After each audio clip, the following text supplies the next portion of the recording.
see if it's better now. It cleared. It's smooth. At 720p, it's smooth.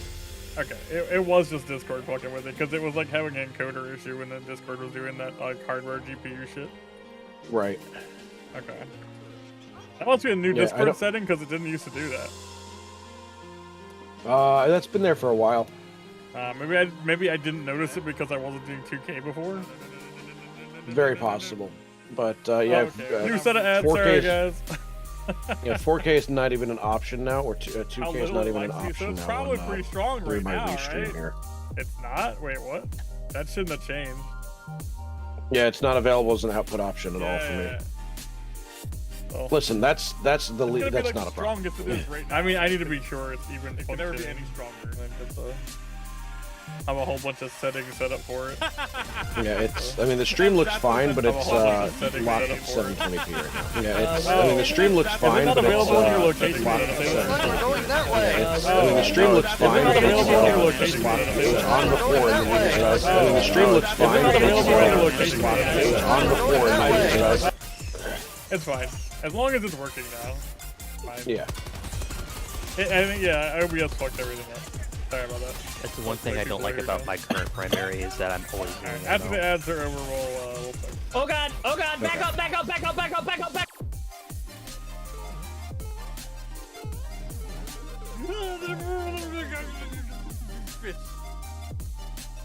Sorry, I think I short-circuited for a second there. Ignore whatever that's quiet.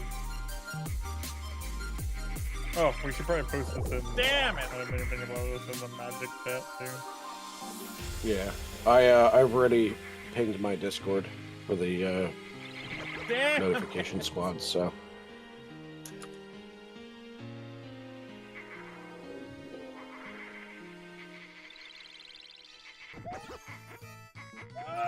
I missed it!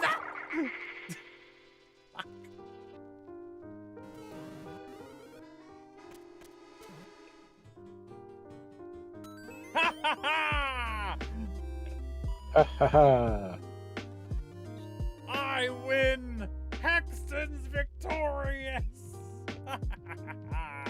Victory for Hexton.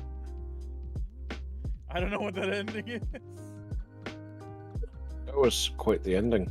I mean, I can get out audio only, probably. I'm about to play a box level, mind you, so. I'm looking forward to, like, the troll level contest stuff. I'm hoping to. I did a crap load of revisions on that level. Like, I basically remade like half the level. He went to a dead end. He went to a dead end. It lost him? It lost him. I know you were. Dude, it lost him. It might have lost him. Just not happy with it, so I'm glad you actually went back and made changes. I don't know, man. I mean, genius play. I'm just bad at making levels. No. Rome wasn't built in a day, dude.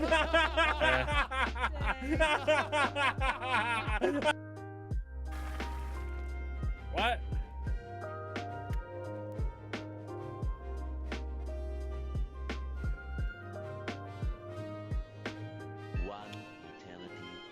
How did I?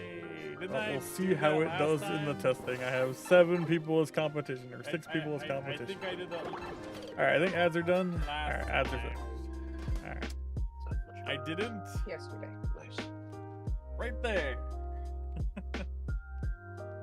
So I just realized I have a copy of Rotten Mouth's Vice.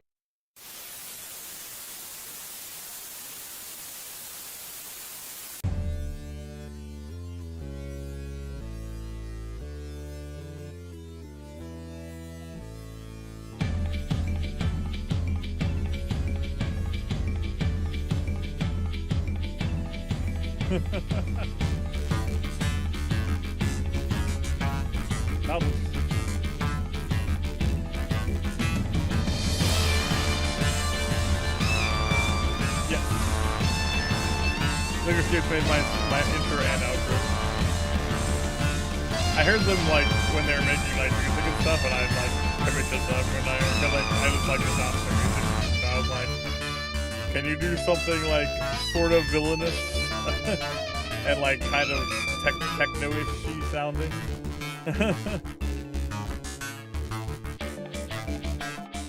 That's why the ending theme sounds a little bit like Bowser's theme. I feel like we're playing Lethal Company with the way these masks look. All right, hello everybody. My name's Hexadecimal, and that's Box. But hold on. Hi, I'm Box. Let's have GLaDOS introduce everything. Greetings, chat, and welcome to another episode of Herbs and Spices. Today our test subjects will be Wait, reviewing magic cards from the new Final Fantasy set. Are you sure? This should be insightful. Today's host's experiments today are the virus who has no storage space left in his brain, Hexadecimal, and the Troll Master, and sentient cardboard creature, Box Gaming. This should be a thrilling episode of mostly bad opinions. We shall start stealing your data starting now. GLaDOS needs to go back to take basic English. She bugged out sometime, jeez. It's fine. Bugs out? This is straight up like I can't even replicate the word that they tried saying. I think it was supposed to be shall, but they said shale instead. Yeah, that. It needs to be turned off and on again.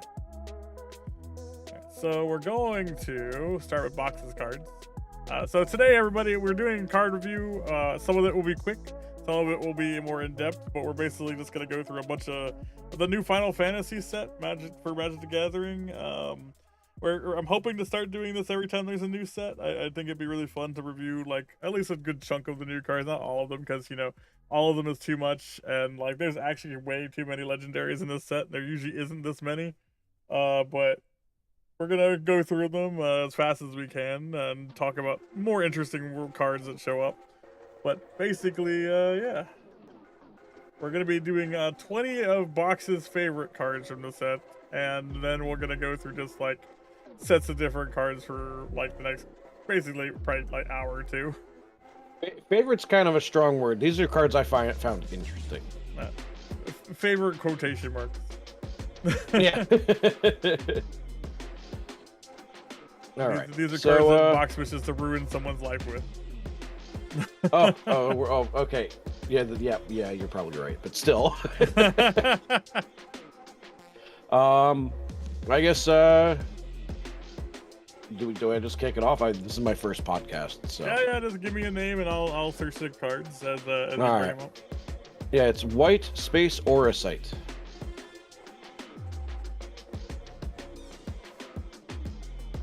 If you need any spelling on that, it's I'd be happy to. Sure, we'll be here somewhere. How did you spell Auracite? I didn't spell Auracite. I just put white aura. Yeah, there's a lot of cards with the white in the name. Apparently. So you may wanna go back to up. All right, how do you spell Auracite? Auracite.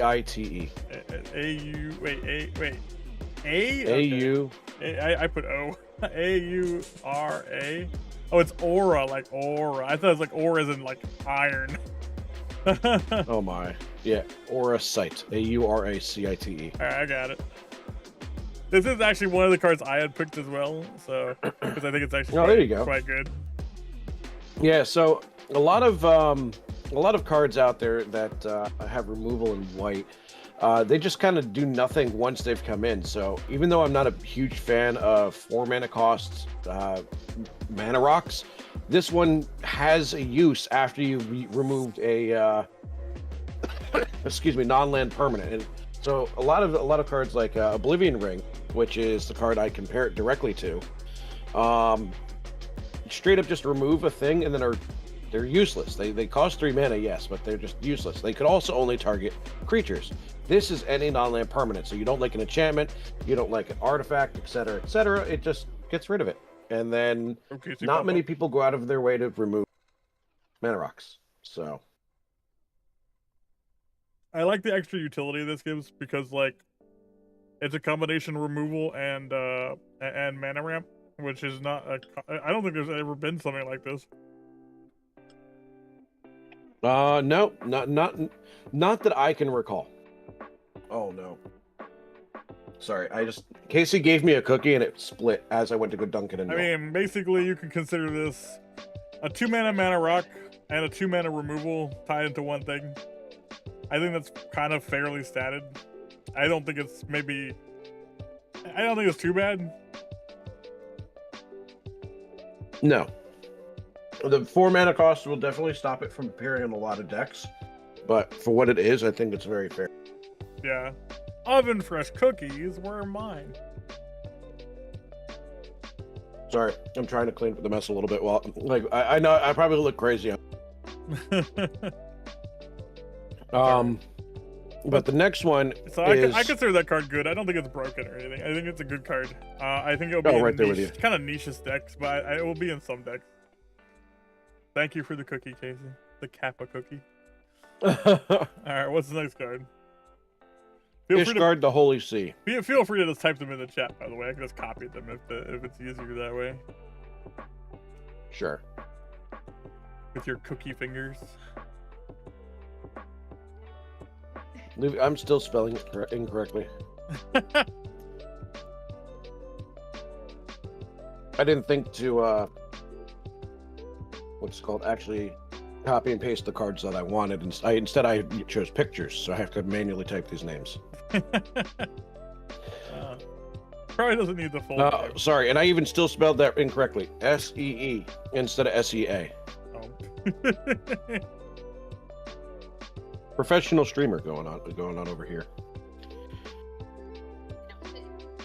Ah, yeah. This is one of the new lands. There goes my cookie. They're just deep in the milk. What's cool about these, I like these a lot because it's like land with utility. Either early on it's just a land drop, or later on it has utility, which is really good. Oh yeah. So you cast the spell. It goes to exile, and you may play it from exile anytime. So you just play it as your land for turn. Yeah, it comes in a tap, but you get utility from it the next turn. Plus, you're getting 2 artifacts or enchantments from your graveyard back to your hand. Yeah. So I think it's really interesting. I know there are already cards that are like land plus something else already. So it's not like this is breaking any sort of mold. No. I do think it's interesting to have a spell equipped to land. I think it just gives it like a lot more utility. We're probably gonna look at all of these. There's like 5 of them. So like they're not all as good as this one, but I think they just generally are just decent cards to look at. No, the only other other one that's really viable is the blue one, in my opinion. All right, I turned a lot of music down. Is that better? Yeah, the blue one that makes it instead of milling 1, you mill. That's really the only other one that I would say is viable in the format. The green one is just terrible. Yeah. All right. But there's a specific commander that excuse me for not remembering the name, but it literally expressly looks for adventure spells. Oh. I think it's Goron the Wise Mentor. Whenever you cast an adventure spell, you may copy it. You may choose new targets for the copy. So if that's your commander and you're running this land, for 5 mana, you're getting 4 artifacts or enchantments back. That's pretty good. So, and then it's a land after that. Definitely a staple in that deck. Oh, heck yeah. So. Or what's your next card? Get broken. Hold on. I'm going to have to type it again. It's Summon Bahamut.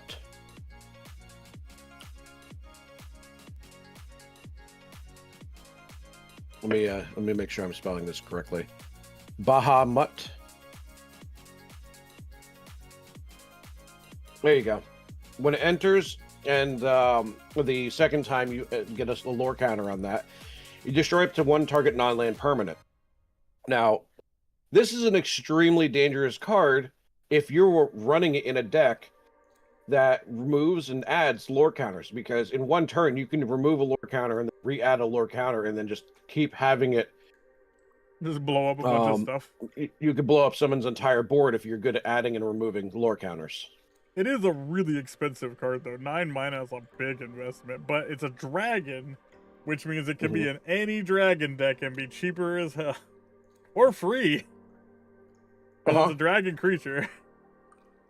Let's not forget that there was a Eugen that was just printed not long ago that can go fetch it because it's colorless. Exactly, yeah. That's true. So, yeah, I would consider this one of the best cards in the set. It's interesting. You could even, like, so what about you? Bounce back and forth between 2 and 3 and be like, draw cards, blow up a thing, draw cards, blow up a thing. There was a Tom Bombadil deck that that I saw where that was the only saga in the entire deck. Are you familiar with Tom Bombadil? He searches stuff, right? So, Tom Bombadil in Magic is a Wooburg commander or Rainbow commander, and he states that as long as there are four or more lore counters among sagas you control, Tom Bombadil has hexproof and indestructible. When the final chapter ability of a saga you control resolves, library until you reveal a saga card, put that card onto the battlefield, and the rest on the bottom of your library in a random order, and it only triggers once each turn. The fun thing is that Tom Bombadil deck, that was the only saga in the entire deck, and every other saga in the deck was a creature on the front side. So you resolve your saga creature's backside, and then you just remove stuff. Then you put summon Bama back into the deck, and you do it again and again and again. So you're saying it's a Tom Bomb deck? Gotcha. Yes, exactly. So I'm glad we waited a little bit to see some of these combos come out of the woodworks, because I did want to wait a little bit because I think some of the cards had better value like afterwards than they did initially. Right. Yeah, this card was like I would have completely dismissed it because of the 9 mana cost. Seeing what people are doing with it is just incredible. Basically. So, hold on one second.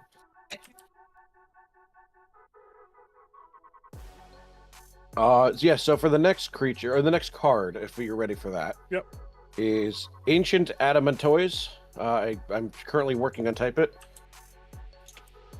it.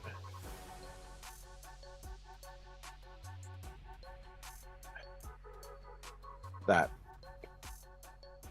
This one's hilarious. I already read this one.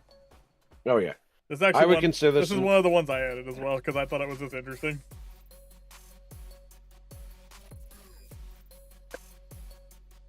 Not a legendary, but man, that shit would be funny as a commander. No, I would love to be able to run that as a commander. It's just every last bit of ridiculous that I expect from the average commander deck. So, what are your thoughts on it? Since you also had it on the list. So I think it's just really unique. It just has a lot of, like, it's expensive, but it's green, so who cares?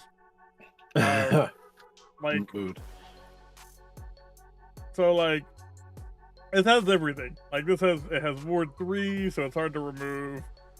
It takes a bunch of damage. It also works on a different damage like setup where it keeps the damage. So there's actually like weird combos that don't normally work for cards like that will work for this card instead, because it's always damaged. So it has like this weird, like, it's not even like negative counters. It just keeps its damage in a weird way. And I'll tell you right now. Sorry, go ahead. And when it dies, you get 10 things. It also just takes the damage for everything, which is crazy. So I'll tell you right now, it's a good thing this is not mono red, because I would have plopped this in Themberchod if I could. Oh hey, it dies because of me casting Themberchod once. And then I get a bunch of treasure. Yep. And enough mana to recast Themberchod 2 or 3 more times. Jesus Christ. Yeah, it truly would, like, my Themberchod deck is already toxic and cancerous as it is, but like that would have taken it to the next level. Yeah. So, as it is, the deck already gets mana like I'm actually you or I would just go to the tap to get water. I'm extremely surprised this didn't end up being a legendary, just because of how unique the effect is. Agreed. This effect is like, but I could also see it being really a problem as a commander. Maybe. Like, Imagine being able to cast that from the command zone, and then suddenly you're just not able to be damaged. I mean, it's 9 mana. That's 8 mana. It's 8 mana, but either way. I mean, commander text would be crazy with this card. True. So the other thing is, you have cards like Questing Beast that say damage can't be prevented. This is not preventing the damage, it's just redirecting it. So you're already safer with this in the deck. Yeah. It's definitely fun. So, and then I like it. You then say a Questing Beast player would not want to attack you with it because you'll just get too much value out of it. Yeah, it literally replaces itself if it was a commander. I'm looking forward to. Yeah, that's true. Actually, I am looking forward to seeing this card in action in decks. It's definitely just. It's got so many unique, weird shit it can do that I think it has a home in a bunch of different kinds of style things. So I'm interested in seeing what people do with it. As much as I hate green and think green is an abomination of all colors, but it's fine. I'm interested in seeing it played. Yeah, you have an irrational like hatred of that color, don't you? Yeah. I mean, as a concurrent like black player, I think it is only right that I hate on the green. Oh, come on. I mean, you have the gift of life, and then you have death. I mean, it's literally we balance each other out. So, but then when you put them together, it's just bad times for everyone at the table. So, the fact that everyone needs to hate one. The fact that they didn't just make green and black together necromancy, I don't know why they should have. I mean, for some reason it's blue. For some reason it's blue and black. They kind of did if you put them together, but not separate. Yeah, I don't know. I'm gonna put the next one in chat whenever you're ready. Yep.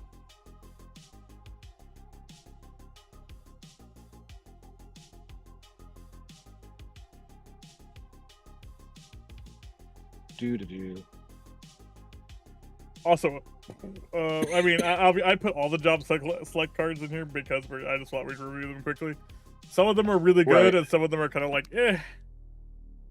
So this one I specifically chose just because you're getting, it doesn't have to hit. On attack, you're putting a creature from your hand onto the battlefield. Yeah. It's just cheating it out. Yeah, I saw this one. This one's actually quite bahooties bonkers. And if it's an enchantment, it's also entering tapped and attacking. So any Saga creature will automatically be tapped and attacking. Yeah, it's pretty wild. There's like, it just basically just says, "Hey, Muhammad, turn 5." Exactly. And so here was my thought. I run a Jensen deck, which is a commander deck. It literally uses as many potential commanders as possible.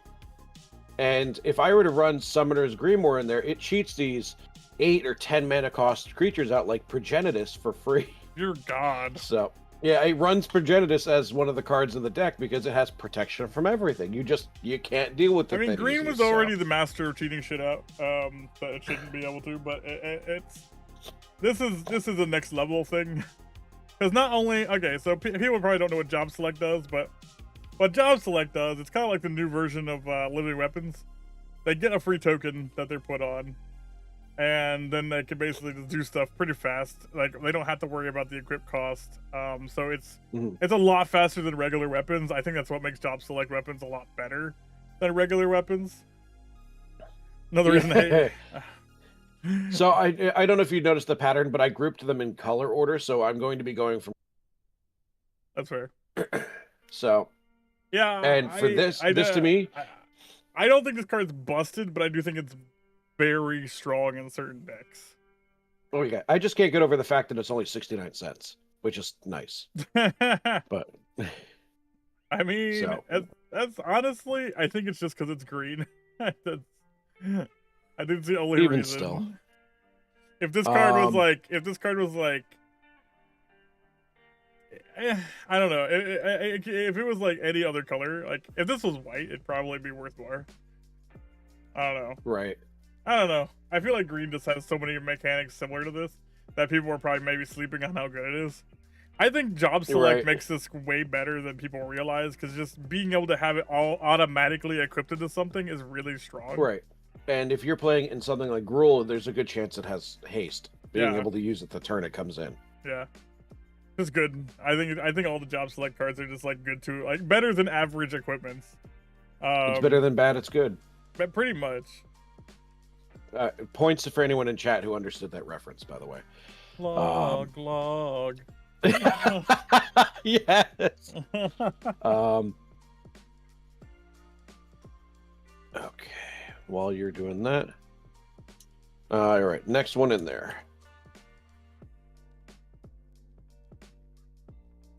Sorry, I almost looked up logged and noted as a card.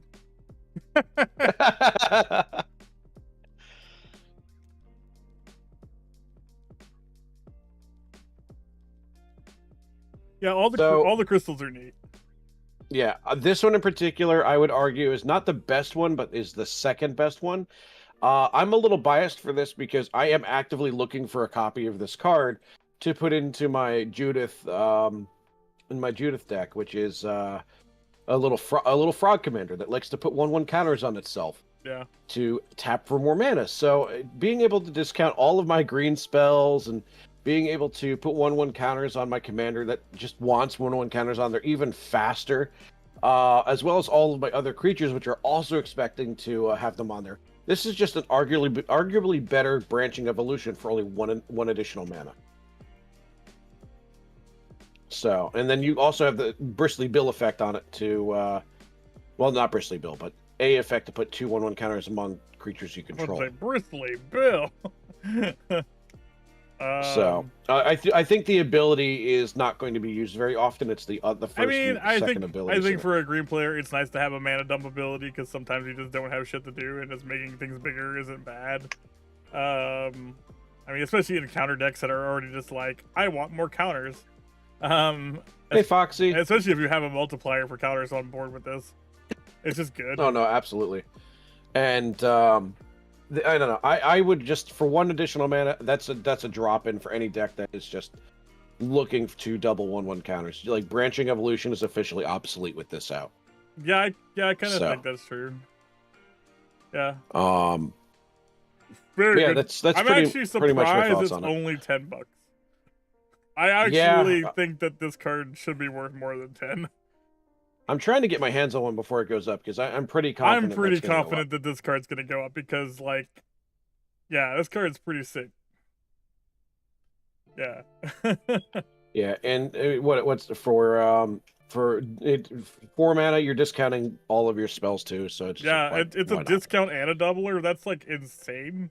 Because like one of the things with like counter decks in general is that the more stuff you can play at one turn, the better for counter decks, because they kind of like multiplicatively go off of each other a lot of the time. So right, this just makes that even easier. So, all right, and the next one is another one of those job select cards, by the way. Yeah, all right.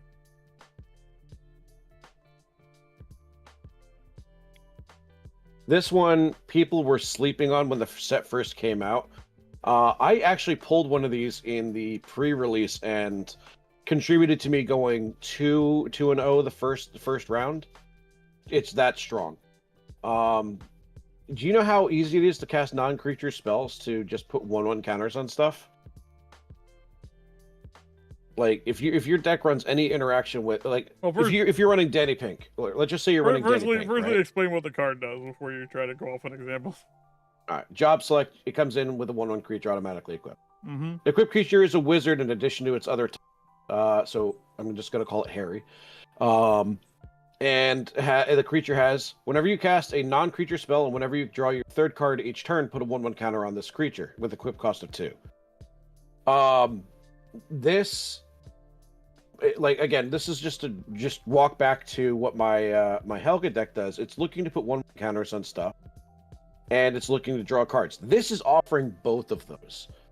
It directly synergizes with my deck, and I'm sure if I'm seeing this, other people are as well. Yep. But if you're running a card like Danny Pink, you put a single 1/1 counter on a creature, you draw a card. So, and then in between that, you can move this for just 2 mana to another creature to do it again. Yeah. So, if you need to draw cards, moving it for 2 mana is not a huge cost. So, definitely interesting. It's like one of the things that about the mana cost for this card is that it's cheap to bring out and it's cheap to equip. And it has a really impactful effect for that cost. I think that makes it really viable. Oh yeah. One thing that's crazy about equipments is like the easier they are to get on the board is usually the easier they are to like just play, because like normally equip card costs don't even matter. Like even when they're high, there's usually ways to cheat them onto the things you want for certain cards, and this one is just a good utility equipment. Lich Kirby, if you look up Danny Pink, it's whenever a creature gets a 1/1 counter for the first time each turn, draw a card. So pairing this with Danny Pink and just moving it in between creatures would automatically guarantee a card every time you just so much as play a non-creature spell, or you draw your third card each turn. Yeah. So it's just it has a lot of value, but it takes a little bit to from both aspects of the cards. So, Danny Pink just combos with this basically. Right, and if you can get the equip cost down to 0, or even 1, it's even when more, you do blue things. Yeah, basically. Yeah. Hey kids, you playing a little blue? By the way, I apologize, everyone. I'm a little under the weather still, so you'll hear me. I'll try to mute my microphone every time I need to blow. Everybody's sick this week, apparently, so that's unfortunate. Yeah. This week was collections in our district for computers. The students all turn them in. And every time without fail, I get sick. One of them gives me a cold, so. Fair. But the next one I'm going to put in chat, even though this one, I don't know how anyone can mistake the spelling for Ice Flan. Ice Fan? I barely know them.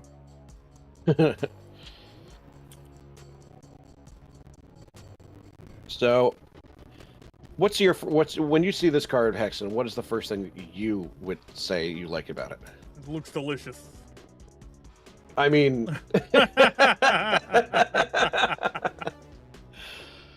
I have to admit, I didn't see that coming. So this card I personally like because we pretty much just started, Delena. You're fine. Yeah, I like this card because I run a blink deck, and how often do you see cards that put stun counters on artifacts? So in the late game, if you play this as a option to start putting stun counters on stuff, late game it's really strong. Early game, you can go get yourself an island that you might need. How often do you play a blue deck and it just runs out of mana and sits there for a while because you didn't draw your mana? There are a couple of cards in this set that also gives stun counters, which I wasn't expecting. I didn't put all of them, but there are a couple that I looked at the other day when I was just like, oh god. What is that card that Lich Kirby? Fear of Sleep Paralysis. I think it's also nice that it also has a search land function just tagged to it. And that's what I was saying though. Like, it's very, very strong in a blue deck because it has ramp built in for early game. Yeah. Yeah, I agree with Lich Kirby. Pairing that with Fear of Sleep Paralysis, which says whenever Fear of Sleep Paralysis or another enchantment enters, and whenever you fully unlock a room, tap up to one target creature and put a stun counter on it. Stun counters can't be removed from permanents your opponent's control. That's the important bit. Oh, there's a couple of cards in this set that are going to go really well with that. I can tell you that. There's literally a spell in this deck that came out. It's just called Sleep Magic. That just puts a stun counter on something. Yeah, honestly, stun counters are very, very underused, and this, I think, in the right deck will be very strong. Yeah. I would love to see somebody make like a permanent stun counter deck where they just move stun or copy stun counters to other things. That'd be hilarious. It's almost like I've done that before. Box would never. He's not evil. So, all right, I put the next card into chat.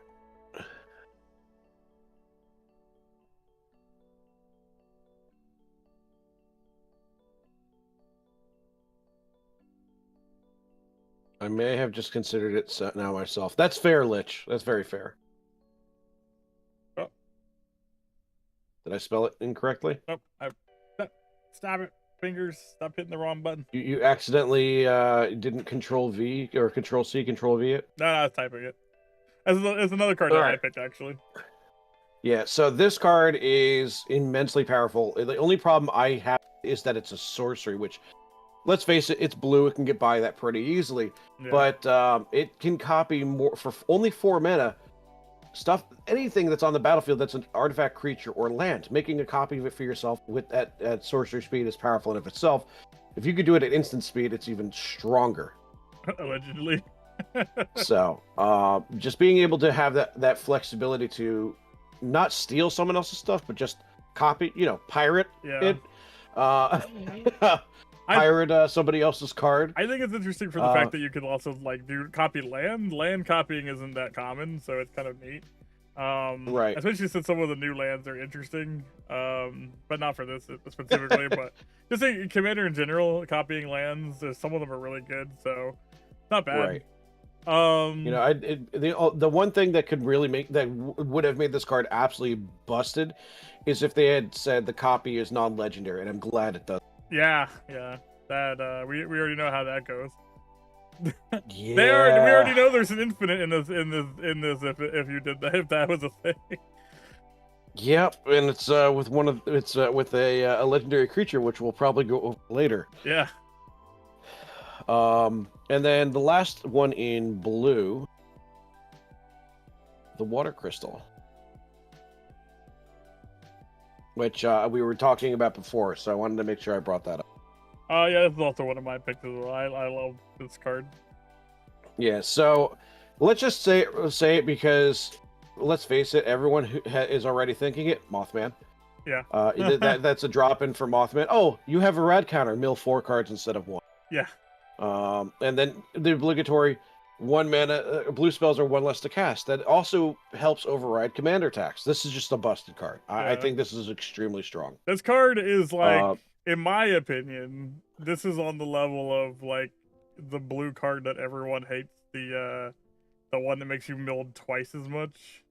Right. I think that this is actually a better version of that card in some respects. Yeah, it's not double, but this is consistently 4+ more cards every time. Right. And it stays on the board and is probably a little harder to remove, and it gives discounts. It is. Right. And it has an extra the extra bonus of each player mills equal to the number of cards in your hand, which that's an extra bonus.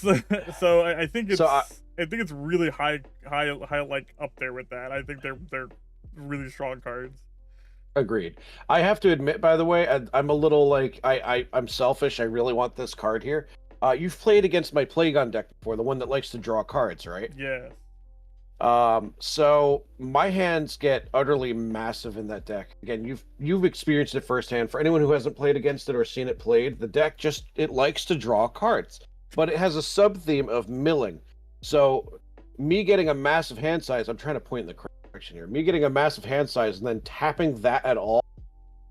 I can win a game if my hand has 20 cards in it. Yeah. So that's usually by turn 5 or 6. That's also another thing. There's mill, it likes having sudden bursty mill options, which this is definitely possible with this card. It's good. It's good early game. It's not early game, but it's a mid game card that leads into late game. I think it's super strong, especially for radiation. I think this is a staple in radiation. If you run any radiation deck that has blue, you run this. There's no reason not to. Right. It's just too strong. One radiation counter becomes 5, basically. I really wish this had some time to go back and redesign it, because I think this would be a more fair card at 6 mana, because this is just cracked the way it is. I think they made a mistake, and they made all the crystals the same cost, and they didn't think about it, which I think was a mistake, because they are definitely not equal in power. Right. Question, Lich. How would it be 4 if you have 0 cards in hand? Because it's +4 every time somebody mills. But it has if you would mill 1 or more. Yeah, it has to be 1 or more. Yeah, he's right. It's not 0. You have to have 1 card in your hand. Exactly. It has to be the next at one least is good. I'm not putting this one in chat because it's literally just sandworm. It's spelled exactly like it sounds. Is that 2 words? No.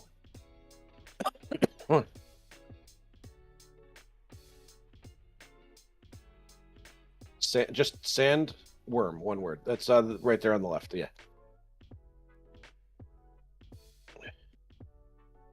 Haste. All right. 5 Yeah. mana. So a 5 mana cost haste worm 5/4. When it enters, destroy target land.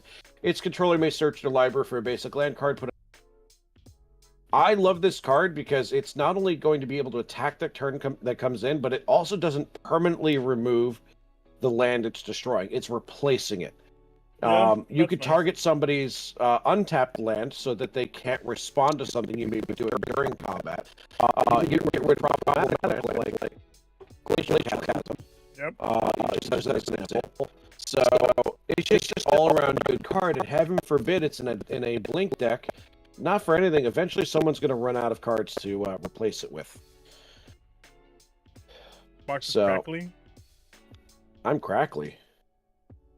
I mean, that could just be Discord. I tried disconnecting and reconnecting in Discord. Sometimes that fixes it. All right, let me do that. I'll do it too. All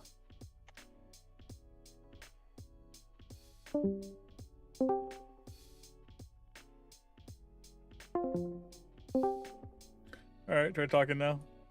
Testing. You got to share your screen again. Oh.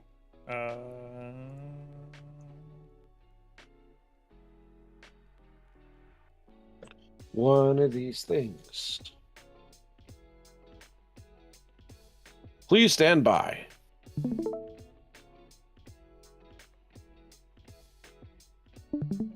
Turn on camera. The camera again. That's all. 1 second. All right. Eventually, I'll pop up. I don't see myself. I've got the camera on. Oh, that's unfortunate. Turn off and turn on again. No, you're fine. 1 second.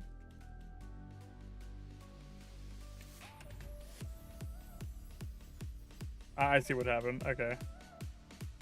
That was because we both closed at the same time. It turned off the window.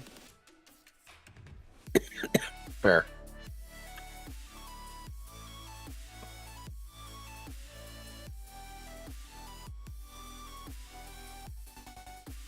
Come on, don't do this crap.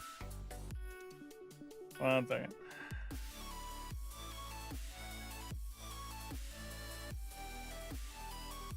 I was going to do something funny into the camera, and I've kind of lost interest because it's unfortunately taking longer than expected to fix it.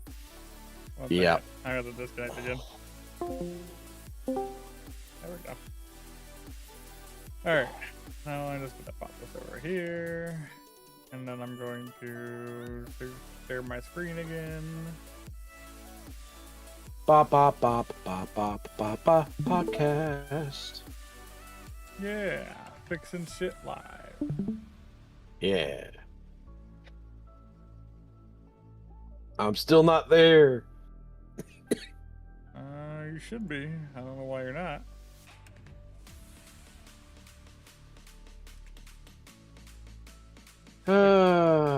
One of these things is not like the other. One of these things just doesn't belong.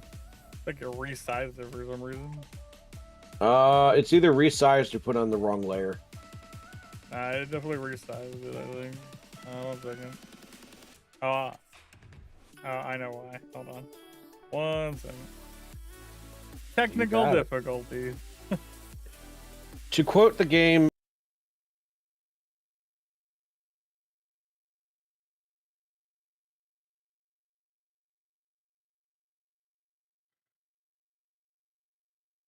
there we go.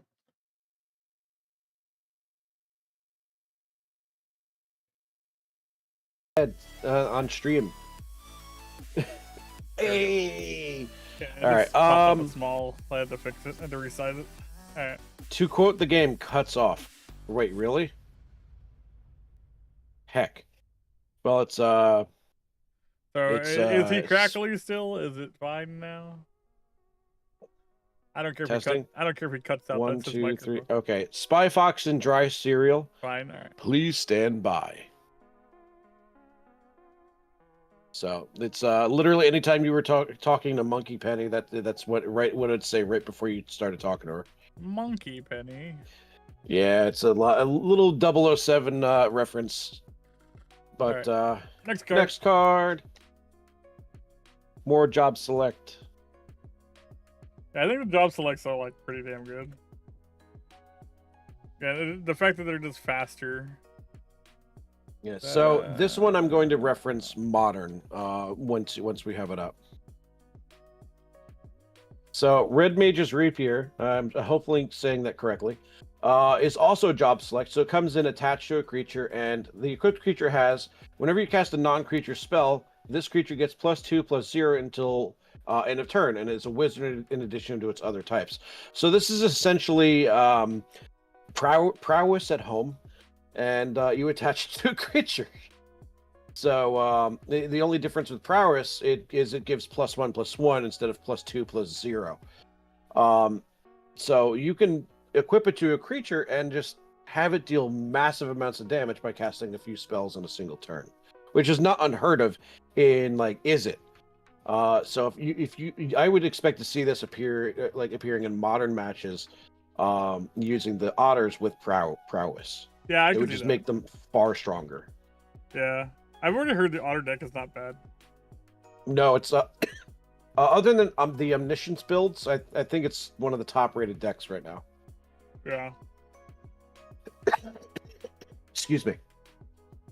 That's pretty much all I really had to say about it. It's just it stood out as a very strong individual artifact equipment. I will say one thing though: attach this to VV and watch your opponents cry. Oh, yeah.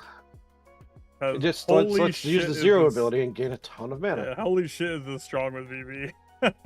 Yeah, I don't want to really ruin my thoughts on VV right now because I know you wanted to specifically talk about those cards later, but yeah, that card it's problematic. Yeah. The next one is about to be posted in chat, and I completely forgot the dash. There you go, self-destruct. And I'm going to tell you, I chose that card because it's the funny. Self-destruct? You mean what I do on stream every time? Yeah, it's what chat initiates. True. So, there are plenty of ways to buff creatures before you cast self-destruct at instant speed. Target creature you control deals X damage to any other target and X damage to itself, where X is its power. So, I would very much play this on a Brash Taunter or like a Stuffy Doll, but buff the Stuffy Doll or Brash Taunter prior to playing it, so that the damage it's dealing to itself and any other target, I'd effectively be dealing the damage double in it. Just okay. Hey, my Brash Taunter's a 10/1 right now, but it's also indestructible. I self-destruct it. I'm dealing 20 damage to any target. Because Brash Taunter's ability is whenever it's dealt damage, you do that much damage to any other target. Yeah, that's pretty fucking stupid. Yeah. Hey, DJ. Hey, what's up, DJ? So there's a lot of silly stuff that you could do with self-destruct, other than the fact that it's actually not a bad card. I kind of equated this card to just be like, oh look, it's just another fling, but the way you're putting it makes it sound way worse. You know, it would be really funny is you do the self-destruct and then follow it up with a fling. So, yeah. You'd have to sacrifice it, but yeah, the self-destruct has a few more options than fling. I just think it's, in my opinion, just a better card. Yeah. So, it's definitely interesting. I didn't think about the fact that it deals damage to itself rather than other things. So, yeah, indestructibles are a pretty good target for this. I remember playing Brash Taunter in my I'm not saying that name, Freud. Yeah, the card. I'm impressed that you have that on copy paste, unless you manually typed that out entirely. You definitely did. It's still pronounced the way it's spelled. Good luck. There's towns with names as long as that, and I'm just not trying. Yeah, self-destruct is just an interesting removal spell in that regard, though. It's yeah, it's you could put that in a big butt deck, for example, where the toughness is greater than its power, and you can effectively take out creatures without killing the large butt creature, right? Like opponent's creatures without taking out the large butt creatures. So I'm gonna use to make a Badonkadonk deck now. Yeah, I mean I have one of those. It's called it's Plagon. Oh so. Right, the giant crab. There's something kind of starfish. Well, that's Cherix though that you're thinking I'm thinking of Cherix. Yeah, okay. They're similar. So, yeah, but for instant speed, you could do it was on the stack. Block the opponent's creature. It has trample and death touch. You self-destruct the creature and destroy your opponent's creature. Fair. Instead of it dealing all the trample damage. That's pretty interesting, honestly.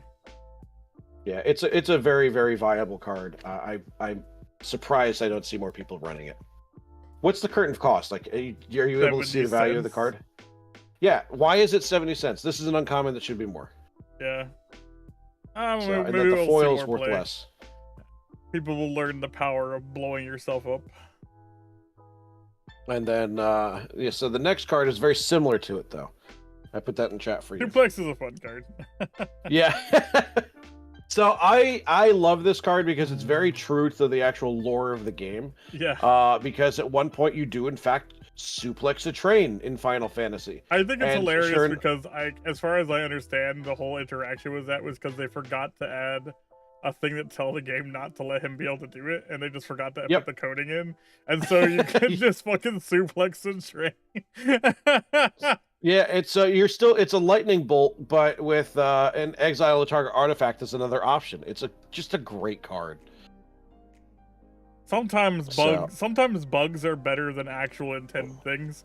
Like, I think bouncing in Halo 2 was probably one of the coolest glitches that inspired a lot of other games to make other things with that, which is kind of interesting.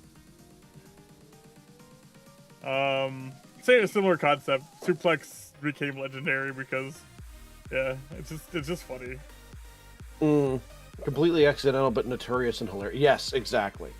You know, and I can't speak for all games, but there was the Time Splitters games. I don't know if you're familiar with them, but they had a lot of things they kept in, like Time Splitters Future Perfect, that were complete bugs in the original game, or the original two games. Yeah. And it just led for some really funny interactions. I know Team Fortress 2 did something like that too, where they had bugs and they were just like, these are funny, well, let's just keep them.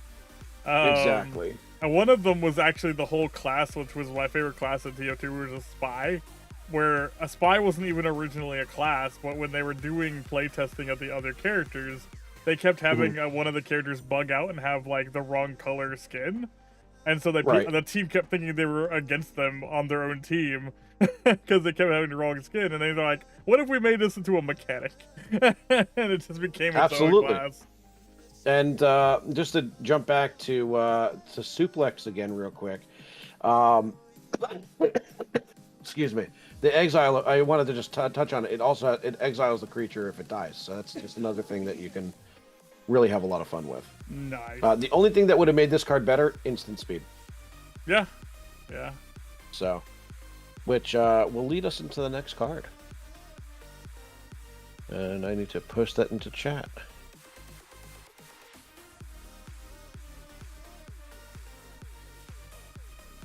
We are entering black cards.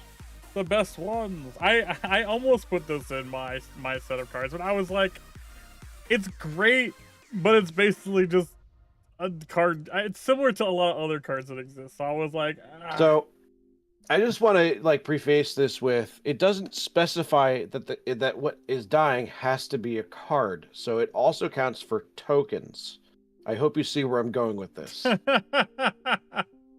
Good treasure tokens, clue tokens, blood tokens, etc. That's actually correct. I didn't think about that. Okay, that makes if they hit the graveyard, they're dying. That makes this a lot better than I thought about, actually. Yeah, treasure. So, oh my God, where is Zacharias and his bomb bananas? double. Yeah, he can't put that in the deck. bananas. It's in the wrong colors. Well, if he ever makes a black green deck. Do they not have to be creatures to die? I mean, there's no rule on it right now. Whenever tokens die, they touch grave. Like, we know that. Then they just stop existing. But in the rules, they touch grave. All tokens touch grave. Correct. Let me see if I can find a rule on that. Hold on. Endless. Do treasure tokens die? Let's see if I can find a ruling on that. The term dies means is put into a graveyard from the battlefield. Rule 700.4. So yes. There you go. Pretty much every time a token is sacrificed, it dies. That's what sacrificing Yes, as a state-based action, they not vanish, but cease to exist. Yeah. So I guess you could say this is a bit overkill, to say the least, in the right deck. I see this getting a lot of play. I see this getting a lot of play. This card is going to get expensive if other people really start realizing that. I'm concerned that it's non-creature. Yeah. Yeah, this is actually more interesting than I thought it was. I didn't think about, like... I think treasures are probably the biggest one, because there is actually a pretty decent black treasure deck that exists. And it uses, like, the black treasure dragon. That thing's pretty silly. Non-creature... I'm trying to find the card that turns all non-creature permanents into artifacts. Artifact creatures equal to their mana cost. I mean, there's a card that we can easily solve this with. It's the freaking card that turns all of your creatures into food. That's Ygra. Yeah, Ygra, Eater of All, I think. Yeah, Eater of All turns everything into food, and then those can be used as food as like things, and then they sacrifice themselves. Okay, so if you play this card with March of the Machines, and you have, let's just say, and this is just to touch on what Lich Kirby said, in case they make a ruling where tokens dying, non-creature tokens entering the graveyard are not actually dying, you could then instead just play March of the Machines, which turns them into artifact creatures with power and toughness equal to its converted mana cost, which would be 0/0. Because there's no mana cost to a treasure token. Then they'd be dying as a creature, and you'd be nuking your opponent. Yeah, it sounds hilarious. Also, Fringe, for Halloween, you should be like a were squirrel, and every stream during October, you should just be like, "Hello, delicious creatures." So yeah, this is just an arguably better Blood Artist. Yeah, I agree. When I first read it, I was like, okay, well, it's similar to Blood Artist, but Blood Artist is cheaper. So people probably play Blood Artist still, but I didn't realize this worked on tokens, so that actually makes it a lot better. Yeah, it's just... when I read it, I'm like, there's no way. And there is a lot of Blood Artist style cards in this set, by the way, which is pretty crazy. Oh, yeah. Sephiroth being one of the most prolific ones. Is it terrible that I think this is better than Sephiroth? Because of how it's worded? Maybe not. I think Sephiroth might just be better because it can be a commander. That's fair. If this could be a commander, you'd have a bad time. Yeah. So. But, I mentioned Overkill before, which kind of leads us into the next card. Okay, we're gonna do ads, and then we'll do more cards. Okay. Yeah, you might as well get it ready in the meantime. Quick ad break.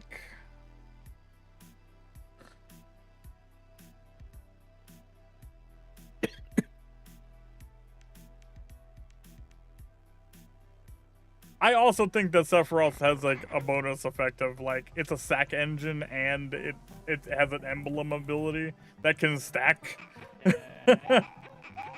Yeah. Ease of Why access. do I hear Mario Maker noises? That's because I have my ad break on. Oh, that's fair. Yeah, so the next card is going to be fun. I think you'll like that. What's the next card? Overkill? I already love that card. Overkill's what card I put on here too. Level up! Oh my god! Alright, I gotta... That's so hilarious that we get the Final Fantasy clip. What are the Amazing. odds out of thousands of clips it would be the one where I go out of thousands of clips? What are the odds of that? Holy shit. Oh, more laughing. We are laughing. The odds. Oh my god. What the hell? I can't see it at all because I'm That's restreaming it just to amazing. have no ads. So funny. Oh, man. And the second clip after that was the odds. The odds. I also don't know if you noticed, but most of the cards I chose aren't even rares. That was I wanted to really stick to the uncommons and commons that people are going to overlook. Yeah. There's so many freaking legendaries in this deck. It's crazy. Touching it. My Oh, ass is touching it. Please touch my ass. Oh no. Kill me. I'm sorry? Kill me, please. Kill me. No. That's a clip, all right. I mean, the stuff I say on stream.exe.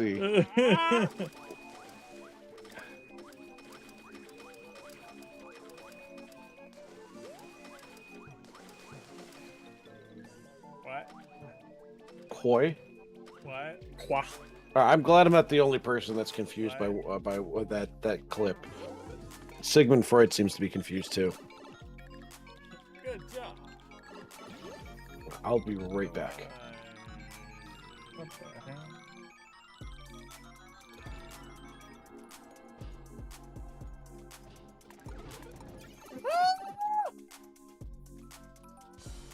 God damn it.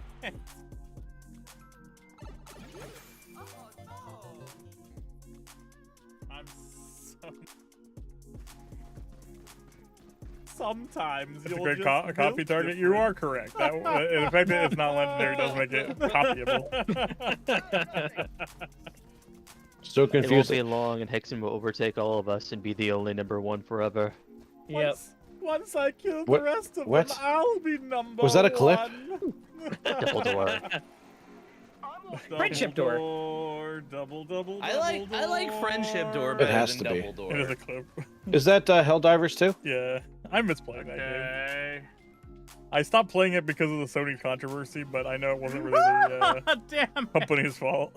I was so close. Yeah, it very Why wasn't similar there with the a checkpoint Overwatch yet? stuff. I stopped playing it originally because of the controversies, but then I was also like, it's 5-on-5, not 6-on-6 now, which is like a core mechanic of the game. Hello, everybody. We're back from ads, and we have a very special guest here, Mr. Overkill. Oh yeah. So yeah, I saw this card, and I think you remember my distaste for this card being made, just like Yeah. minus 999. Was it 999,000? Just why? Yes, it's overkill, but there are so many things you can do in this game. There are ways you can instantly kill people with this card, which is insane. Like Tragic Slip. Are you familiar with that card? Yes. If something dies, you can do 13 damage, or negative 13.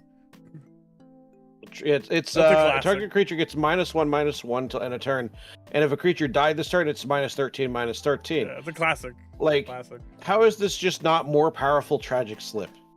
This is more powerful murder. It costs the same yeah. as murder, but it's got one less black pip, and it does exactly the same thing, but through indestructible. This card says "fuck indestructible." Yeah, I just think it's a little stupid, honestly. Like, I it's think interesting to me. Too cheap for what it does. I think it's too Agreed. cheap. It is also an instant. Yeah, like that could have been at least a sorcery if you wanted to keep it 3. Like, at least make it 4 if you're gonna keep it an instant. Yeah, this card's absolutely cracked. I think this will be in every black deck forever. I don't think there's a reason not to run this in pretty much every black deck as just a removal option. It is too strong. It is. Yeah. It is just an amazing targeted removal. It is very good.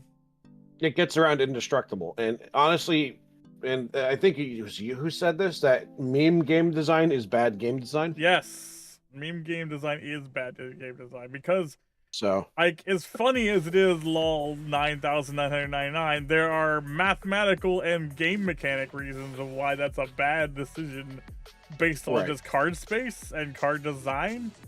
The more cards that come out that have interactions, the more likely that overkill will end up being able to, like, one-shot somebody. There's already a combo that does that with, like, I think it's Jaws or something, where you can just kill your opponent if you use this on a stack with Jaws. It just kills your opponent instantly, does 9,999 damage to the opponent instead of the creature. Well, to both of them. So that already is a combo that exists.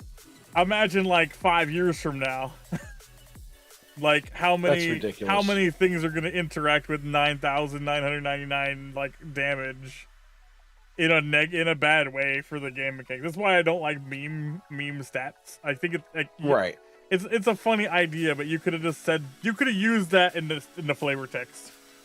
Agreed. Yeah, that could have been like flavor text or something, like 9,999 damage. Like some quote or something, like anything. But using it as an actual stat metric is bad. I think this also applies to Cactuar, the giant cactus.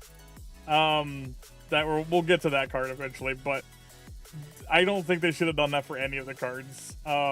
It's just too high a stat disparity for Magic the Gathering. Like, this is Yu-Gi-Oh level of damage. Agreed. Also, I apologize. I totally just remembered to just now turn on my ring light. So, professional streamer, everybody. Wow. Okay. Yay! I finally saved on Friday so my camera can see my face properly, because I realized my model wasn't picking up my facial movements as well because of my beard. Yeah. I was like, oh my gosh, I gotta take the beard off. Oh, you never shave the beard. I have to. I've learned that the hard way. My face camera can't see my movements on my face. All right, that's fair. But I am ready for the next card whenever you are. Yeah. Next one. I'm gonna put it into the chat.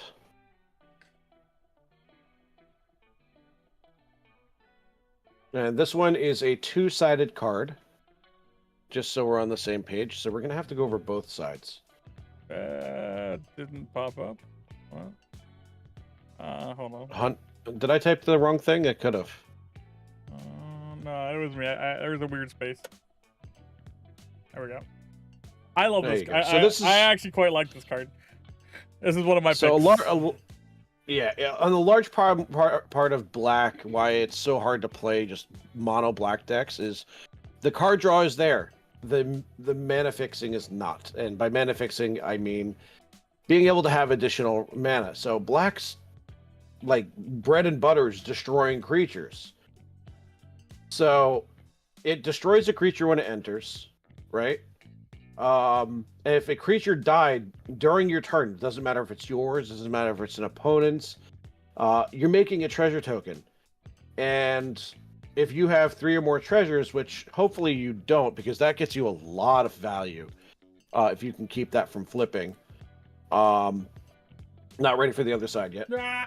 But yeah, if you can generate these tokens and keep it from flipping, it's just a fantastic card.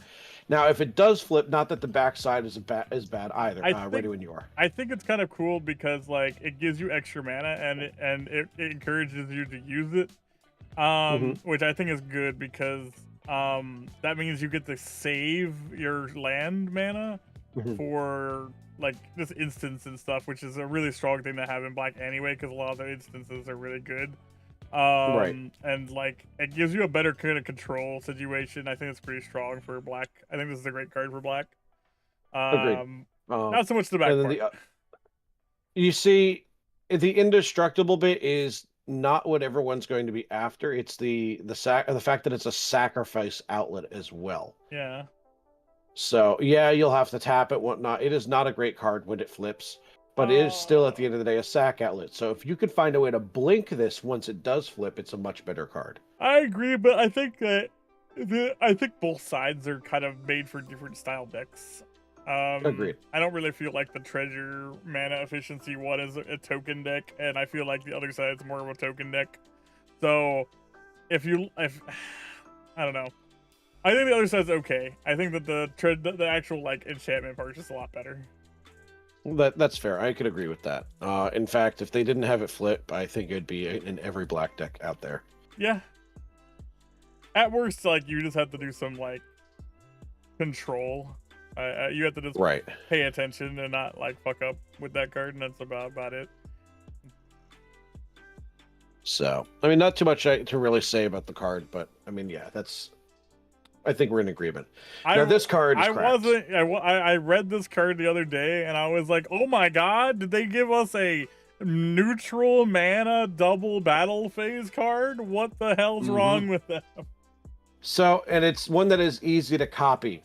Yeah. So copy artifact. Not legendary. You remember that blue card that we covered earlier that copies artifacts, you know? Yeah. Artifacts, creatures, or lands. So that's the card I would play that on.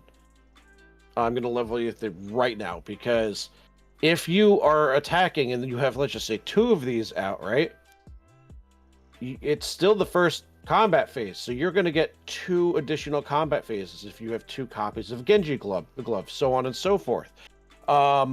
Or if you have a Strionic Resonator, which copies target triggered ability you control, that's another combat phase, and it's all mana neutral. Like, it doesn't care what color it's in. That's true, it's on attack. So, plus, it's also giving whatever creature you put it on double strike. Yeah. And let's just face it, it's an equipment. You're not paying for that equip cost if you can avoid it. I'm gonna be fairly honest, this is probably a card that should be in the Lightning deck. If you have Lightning as your commander, this card's pretty busted. Yeah, it's so strong. Because what this does with Lightning is that not only does it give you double strike, but it can, like, activate your ability, like, twice. And then you then get another combat phase, but then activates your ability twice, which then you do more damage. And if you had 2 of these on field somehow, that'd be insane. The fact that's not legendary is ridiculous. Because, like, not in Commander, but, like, Lightning in Modern is probably insane with, like, multiples of these. Like, after going against crazy. Lightning, I have zero interest in building that commander. It is just mean.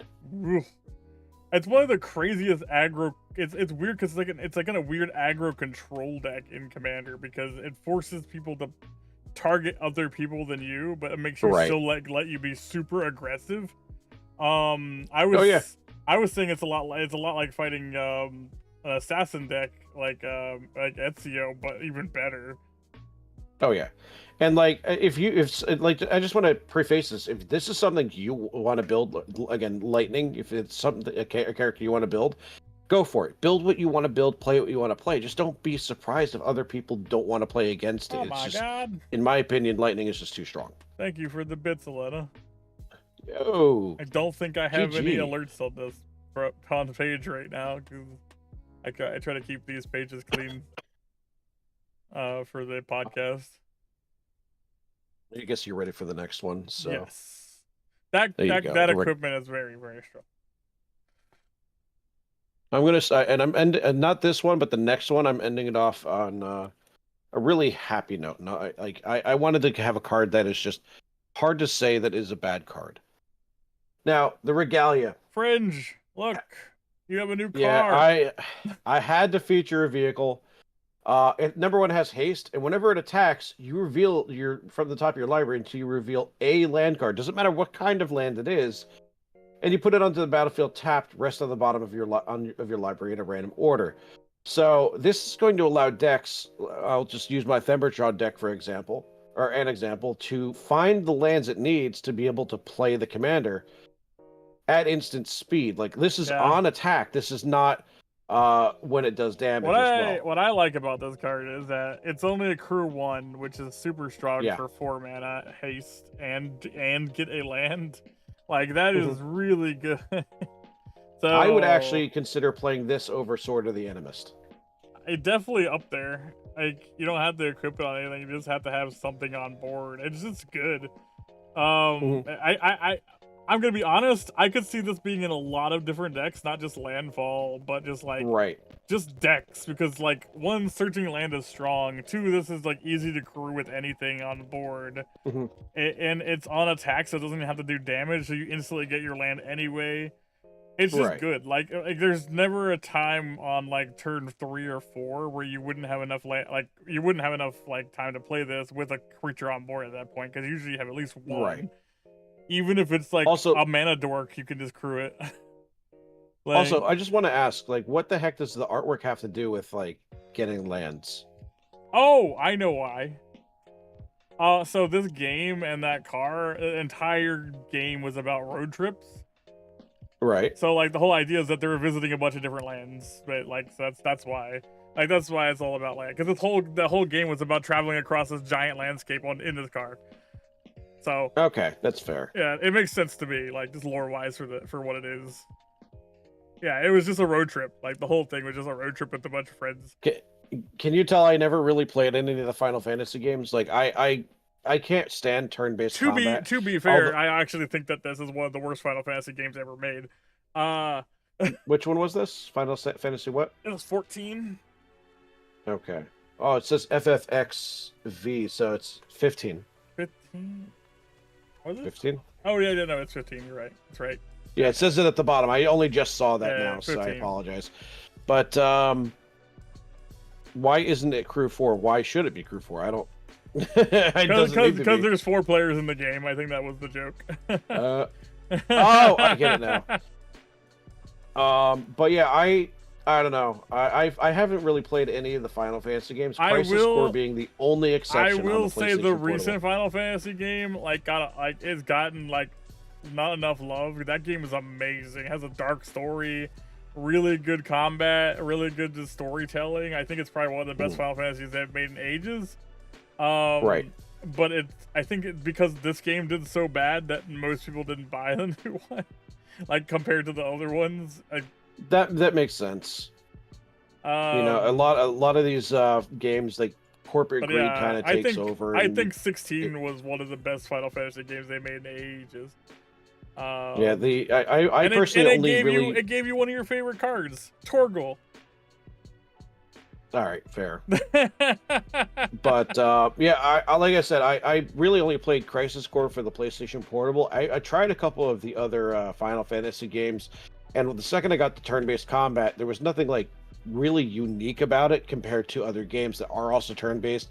I've played Pokemon, I've played Golden Sun, which in my opinion are both vastly superior games, and I'm talking original Pokemon games, not the newer ones. The newer ones are just utter trash. Yeah. Rehashes of the same thing over and over again. But I don't know. I just, for Final Fantasy, there was just too many options. If that makes sense. The one thing with Final Fantasy I am looking forward to, I didn't play the remakes for 7, but I do want to play the new Tactics game. I am looking forward to that. Because I will say that Final Fantasy Tactics Advanced is possibly one of my favorite games of all time, and I hate tactics games. But that's fair. But that game was magical. Just a short synopsis of what the Tactics Advanced game was is that you and your friends went to a different world. You didn't know your friends also came with you. And your best friend ended up being the final boss of the game. Oh my. So you went the good route and your friend went the evil route. Hey, spoilers. No, I'm only kidding. I don't care. Sorry, it's only a 30-year-old game. I mean, also, do you care if I chew gum? I'm just chewing gum. How dare you? So, I just ate a peanut butter cookie and that's all I could taste. So I'm just trying to get the taste out of my mouth. I always think it's funny because whenever I'm chewing things, people can tell I'm eating because my mouth is like on my model. What are you eating? I'm just like, Yeah, Gold Sun, in my opinion, is just one of the best games I've ever played. Yeah. And the turn-based combat and that didn't feel stale. Didn't feel like there was too much. I took this card out only because I felt it was just another kind of Wayfarer's Bauble. And I was like, I didn't want to have a kind of a generic search land artifact thing. Well, let me ask you this. Does Wayfarer's Bauble let you search for any land? No, but I realize that is a strong thing to be able to search any land, which is good. which is why I almost put it on the list. But at the same time, I was just like, land search. Do I need it? Yeah, it's fine. We already have 200 cards. This is just another expedition map, in my opinion. Yes. It's good. So having this to be able to go get things, and I mentioned it before, but like Glacial Chasm, you can get Gaia's Cradle, literally one of the most versatile cards in the set for mana fixing. So I had to include it. I agree. I agree that it's nice because you can get your triple lands with this. You can get like, you know, a bunch of just like crazy lands with this. The fact that you can just search anything that's not a basic land is good. It's right. Good early game too, because you can just 1 mana get any like basic, and then like later game, mid game, you can search anything you want. Mm-hmm. It is, yeah. It's not silly broken. It's just nice. Right. And that's why I wanted to finish it off with something that, because this is card number 20 that I chose. How did you not put Torgal here? How dare? Oh yeah, he's a legendary. That's why. All right. Yeah. All right. Well, you also have to think there's a card coming out, or like a vehicle that's coming out. Not a card, but the rule. The legendary vehicles are going to be allowed to be into commanders soon. So I also didn't want to throw in cards on this list that were legendary vehicles because it's not the topic of today's podcast. So yeah. So I think we're just gonna skip the lands because I think people will kind of understand that the new lands are pretty decent for the colors that they're in. I don't think we need to talk about them. There is a treasure land which is kind of interesting, just for flip decks. I'll just put it up here for like a second. I think this is an interesting card just because it's just a unique treasure thing. Because it doesn't sacrifice itself to get the treasures, but it is a risk. But if you're playing a flip deck, this is not really. I mean, it's pretty good. Right, it allows you to flip the coin again. Most commanders that look for flipping, let's face it, you're trying to do it as much as possible to synergize with your commander. Yeah. And the ability of sacrificing 2 artifacts doesn't matter if it's treasures, doesn't matter if it's clues, blood tokens, etc. Yeah. You're drawing a card for 3 mana as well. Yeah. That is it's an arguably good card. So I think that card's good. Let's see, where is... I think this is arguably a really good card too. I see this getting a lot of play in CEDH, honestly. I agree, because it's a good card early. It basically lets you do a lot of things early, and then it's not that bad late either. Like, because later in the game you don't care about tap mana as much. I just strong. Like, it's just another like any mana source card, and since CEDH likes to play a 4 mana, like 4 to 5 mana archetypes, like I think it's gonna be really good in that. That's probably why it's $20 for that card. Right. Plus, you've got like Locket of Yesterdays. You've got not Yesterdays. And you can search this card. Sorry, Amulet of Vigor, and like Spelunking, which makes them enter. And if they enter tapped, they just untap. Yeah. So you have enough ways to get them to enter untapped that it literally does not matter if they enter tap late in game. So. Oh, I will what's next? Quickly honorable mention for this one. I think this is fantastic in any sacrifice deck. Agreed. I mean, this is just sacrifice a creature, draw 2 cards. Yeah. Then it becomes a land. Downside. And then it becomes a land, like bam. Right. All right. Let's start with some enchantments. I want to know if you think this is a good card, because there's a lot of like people talking about whether or not this card is absolutely pointless or amazing. Let me ask you something. Do you know how many different cards there are in green that allow other permanents or other creatures to tap for any mana? Yes, I do. Like, yeah, this card allows your treasure tokens to no longer need to be sacrificed to do the same damn thing. Yeah. It allows your clue tokens. It allows your blood tokens. Your even, like, let's put it this way: if you have a token deck and this is in there, you're gonna get a lot of mana. Yeah. But green gets a lot of mana. I like cards that do this, but I think it's just too expensive for what green already does. Yeah, and there are many other cards that do very similar things already. That's just it's a redundant card for too much mana. All right.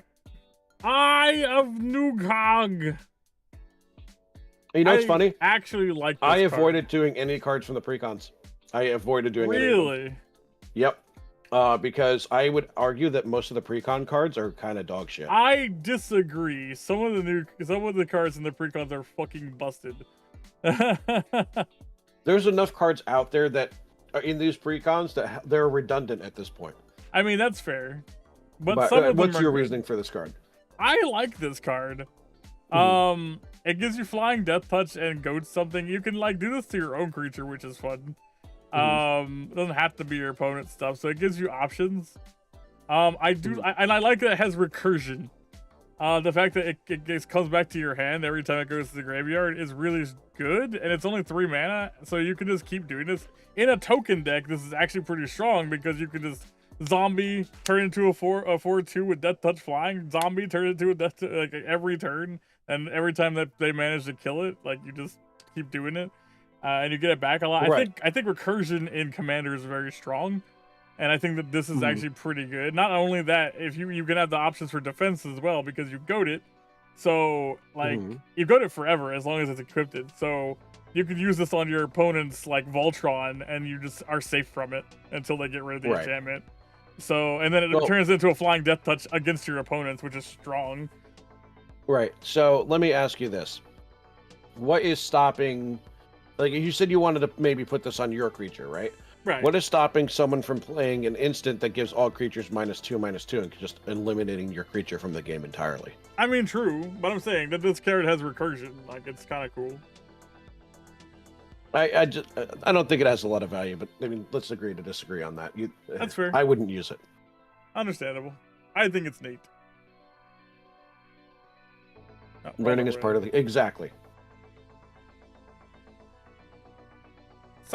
Another side quest.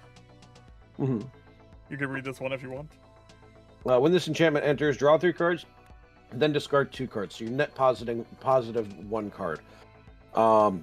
At this point, replacing itself. At the beginning of your end step, if there are 80 more cards in your graveyard, transform this enchantment. I actually don't know what the backside of this does. It becomes a vehicle. Yeah, I don't know. I think the artwork is cool, but I don't like the effect of it. Yeah, that is too much mana for what it does. I think it's interesting, but I do think it's probably too expensive. I do think it's cool that it becomes a creature, but it's like I don't think it needed to be a vehicle. I think it's kind of like too much investment, basically. Right. Yeah, that card to me is just what's stopping me from playing. I don't know.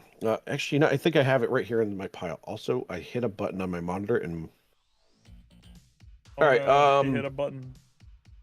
Fact or fiction is one card. You have I can't remember the name of the card off the top of my head, but it's draw 2, discard 1. You have draw 3, discard 2, all on an instant cast spell. Like, why would I run the enchantment? Yeah, I agree. So we're only running through the side quests because they're unique. Right. At the beginning of your upkeep, look at the top card of your library. If it's an artifact or a creature, you may reveal it, put it in your hand. If you reveal a card, put it in your hand this way, create a food token, and transform the enchantment. What do you think of that one? Meh. I mean, it's a generator card, but it's also like specific. Yeah. Well, yeah. and then it becomes a land that you sacrifice to give a 1/1 counter to each creature. No, sacrifice the artifact, not itself. Oh, an artifact? Okay, that's a little better. I misread that. So it can sacrifice the thing that it generated, which is cool. It's okay. I don't think it's good. No, I think if that was a 1 or 2 mana cost card, yeah, I think it should. On the backside, it'd be much better. I think this should have been like a 1 mana card. I don't think 3 is justified. No, we already talked about this one. Yeah. Side quest. I think this is actually a good card. I would need to see the backside to really have an opinion on that. At the beginning of combat, on your turn, target creature you control gets +2. At the end at the end of combat of your turn, if a player was dealt 6 or more combat damage this turn, transform this. So yeah, and then they equip it. So it equips a creature as soon as you switch it over. Right. So it gets a permanent 2/2 thing and double strike right after that. So it's pretty good, honestly. It just buffs the creature and then switches into our equipment afterwards, and it gives double strike +2. I wouldn't run that either. I think it's a little too conditional. Maybe. It's not that expensive, and it does a lot of stuff that red already does, so I don't know. Although I will say it's very unique that it's an enchantment that turns into an artifact. Yeah. So. Side quest. Raise a chocobo. Mm-hmm. I will say most of the chocobo cards I think are almost all good. Like they definitely have a really good synergy with each other. Almost all the chocobo stuff is just all landfall, get lands, do land stuff, and it's pretty strong in my opinion. I think chocobo commander deck will be pretty sick. Oh yeah, really honest. Birds in general. Yeah, just a bird landfall deck I think will be pretty strong in this set now. Yeah, the bird archetype finally is actually good. Yeah, so when the chocobo card saw it. So when this enters the battlefield, create a 2/2 bird token with landfall +1 until end of turn. So that's pretty good on like just as a free token for 2 mana. And then at the beginning of your main phase, if you control 4 more birds, transform this. And it becomes a bird with the same effect. Yeah, and it also searches for a basic land. Then it also searches for land, giving you landfall trigger instantly, which is also good. Yeah, that. What was the mana cost? 2 mana. Yeah, that 2 right mana, there yeah. in the right deck would actually be kind of insane. For a 2 mana investment, that's just super strong in my opinion. I think it's good. Yeah, I can agree with that. Very well designed card. Yeah. All right, that's it for the enchantments.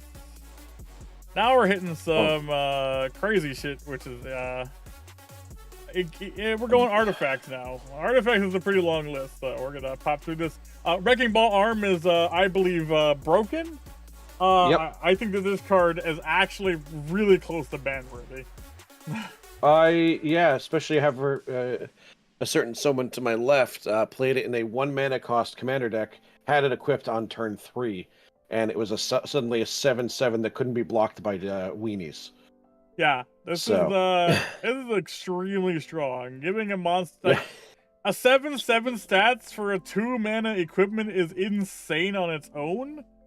But the fact that it also can't be blocked by chump blockers at all, and it has a cheaper cost to equip it to legendaries, this card's busted. Even if it didn't have that 3 mana cost to equip to legendaries, there's a card called Magnetic Theft that is 1 mana equipment to a creature you control. I know. There's already a mega, what is it, the Mega Hammer thing, the one that's like a 10/10.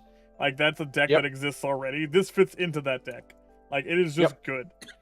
Like this is a strong card, and I think it's even better than that other card because it can't be chump blocked at all. Like it is. Damn. You have to block with your better creatures. This is a disrespectful card. And heaven forbid you're running Heir Apparent, like you can't block it. Yeah. Yeah. So, this just says hi bunny rabbits, and you just smash through your face. Exactly. Like, and this I mean, you saw what I posted in our private chats last night. Like, Jesus. My Heir Apparent deck is friggin' strong. I'm scared of that card if that comes out in that again with my deck going against. So this is another job select card. There's a bunch of these. This one is a cryptic creature gets +1/+1, and whenever this creature attacks, you gain 1 life. It's okay. Yeah, I would agree. It's okay. I think that considering it's looking for cleric stuff, it has a little bit more value. But the fact it's not giving all clerics a buff is part of an issue. It would be much better if it could be more than 1 creature. This card sucks. In the right deck, I could see that being used, but yes, otherwise it sucks. Yeah, I just think it's too expensive for like what it does. Yep, the equip cost is what hinders it. Ultima! This is worse, in my opinion, than the hammer equipment. Which one? The Colossus Hammer? The one that we just looked at, the Wrecking Ball Arm. Oh, yeah. This is worse than Wrecking Ball Arm, and it is far more expensive. Yeah. Yeah. No, I agree with that. It's just, This one, if you were to have multiple combat steps, you're destroying more than one creature a turn. Yeah, I mean, it's okay, but the setup to make it valuable is like, if you cheat it out, it's fine, I guess, but it's still not that great because there's already cards that do this, like better for cheaper. They don't give you 7/7 stats, mind you, but there's already cheaper cards that, like, when you attack, destroy a thing. Right. That's very fair. It definitely seems a little confused into what it's trying to accomplish. This is another one of those things where I think they fully statted this while memes. Right. I think that they would have been much better off because it's 7/7/7, which is very much a Final Fantasy thing. If you caught that. Yeah. But that's why I said this is a meme card. Like, they just statted it and plugged it as memes, but they should have done... that's the territory of Colossus Hammer for what it's that should be a lower mana cost to cast it initially. Exactly. I think they should have kept the 7s in the card and maybe made the mana value like 1 or something. Something. There's like subterfuge it somehow to make it better. It's just 7/7/7/7/7. It's too much. Somehow it's still $10, by the way. It'll go up. Just give it time. All right, job All select. lucky 7s. Thieves Knife. Equipped creature gets 1/1. Has whenever his creature deals damage to a player, draw a card. I think this card's actually kind of decent. In the right deck, the equip cost is what's prohibitive for me. Yeah, I agree, but I think it's all right. I think maybe it finds some niche play in some decks. Right. Well, and hear me out. Why would that be any better than me playing a card called Curiosity? True. Because Curiosity does the same thing, but doesn't turn it into a rogue and doesn't give it +1/+1. And it's 1 mana. Yeah, it's the Windstone. This card lets you gain double life. Yeah, Casey's gonna be all over that one. That's just a arguably good stuff card. Yeah. Already talked about the Waterstone. We talked about Regalia. This is actually interesting. Prima Vista. Because, I don't know. I don't really like the card. I don't think there's anything interesting that can really be done with the card other than it becomes a creature. Mana cost 4. You're encouraging bad deck building playing this card. So.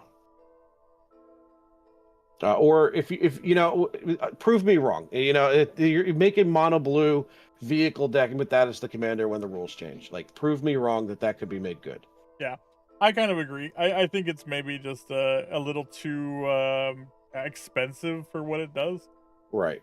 I think it should have just been like maybe 3 mana, and then made this 3 mana for its effect as well, and then maybe it would be a bit better. I think it's a little too high costed. Right. So I don't know. I don't like the card. Is what it comes down to. The Masamune. This card's pretty good in my opinion. 3 mana, 2 to equip. Well, as long as equipped creature is attacking, it has first strike and must be blocked if able. Doesn't say by what. Equipped creature has, if a creature dying causes a triggered ability of this creature or an emblem you own to trigger, that ability triggers an additional time. This is the first card, to my knowledge, that actually interacts with the emblems that are created. Yeah. It's Sephiroth, more Sephiroth, exactly. Yeah. So there are plenty of creatures that I would love to see that go on. First and foremost, Sir Conrad the Grim would be just the nuts having that equipped to it. Are you familiar with what Sir Conrad does? No. All right, let me read it to you. Whenever another creature dies, or a creature card is put into a graveyard from anywhere other than the battlefield, or a creature leaves your graveyard, Sir Conrad the Grim deals 1 damage to each opponent. So just a creature is dying, you'd be doubling the actual death trigger. I actually have an interesting rulings question about this card that I want to look up at some point. There's a couple of transformers that say when you kill something, they transform. Does this make them transform twice? In that case, it would not, because the first one would resolve, and then the second effect would just leave the stack, and there would be no valid target. That's funny. I was like, did it just transform back? Because that'd be funny. Yeah. I'm trying to find another card really quick. Just bear with me 1 second for another really fun Death Trigger card. All right. But Vindictive Vampire would be really good. We talked about Blood Artist before. Yeah. But I want to see it go on to a commander more than anything else. So it has to. Can you think of any legendaries off the top of your head that we haven't already mentioned that would be really fun to have that on? Let me think. Like things that work off of people dying, or off of creatures dying. Hmm. Because I have one that's like it would be cracked if you equipped it to Oh, actually, yeah. In the set, there's a really good card that does something like that. The Vincent, what's it called? Let me see if I can find it really fast. So many cards. Agreed.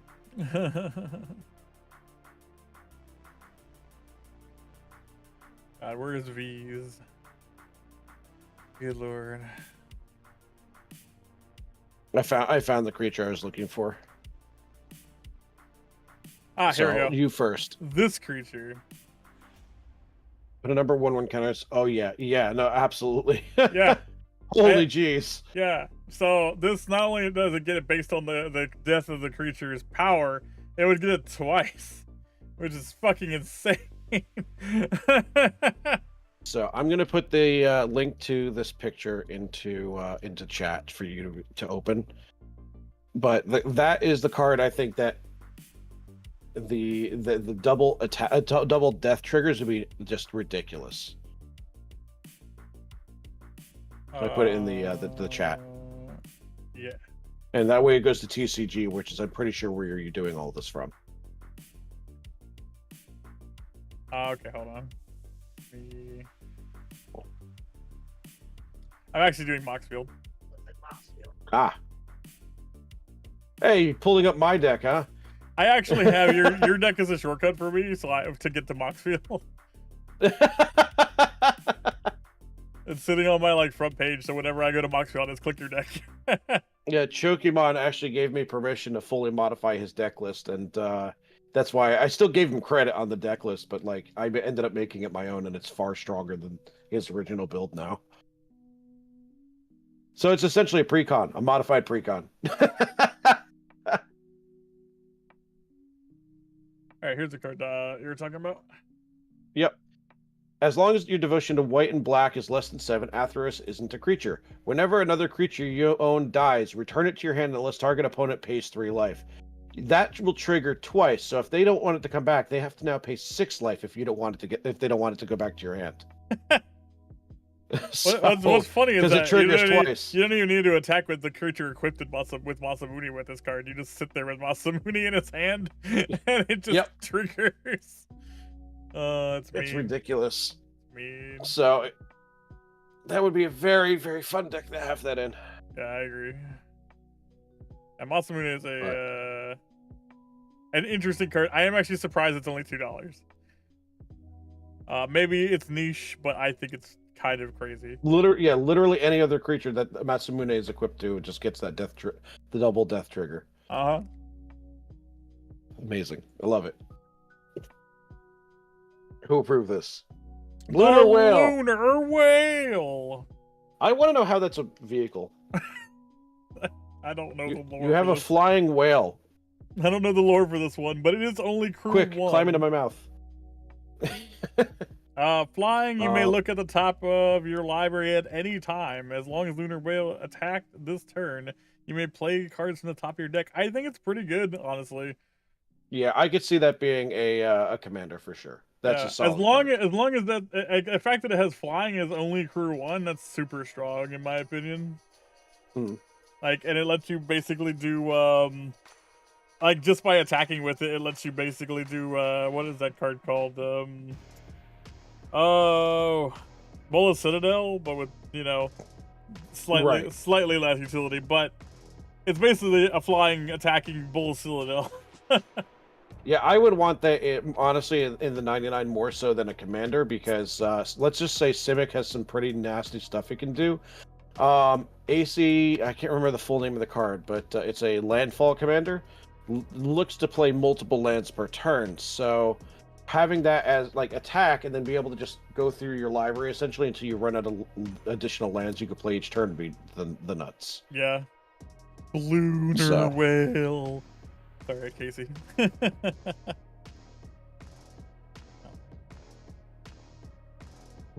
Fire crystal. Creatures you have haste for the millionth time.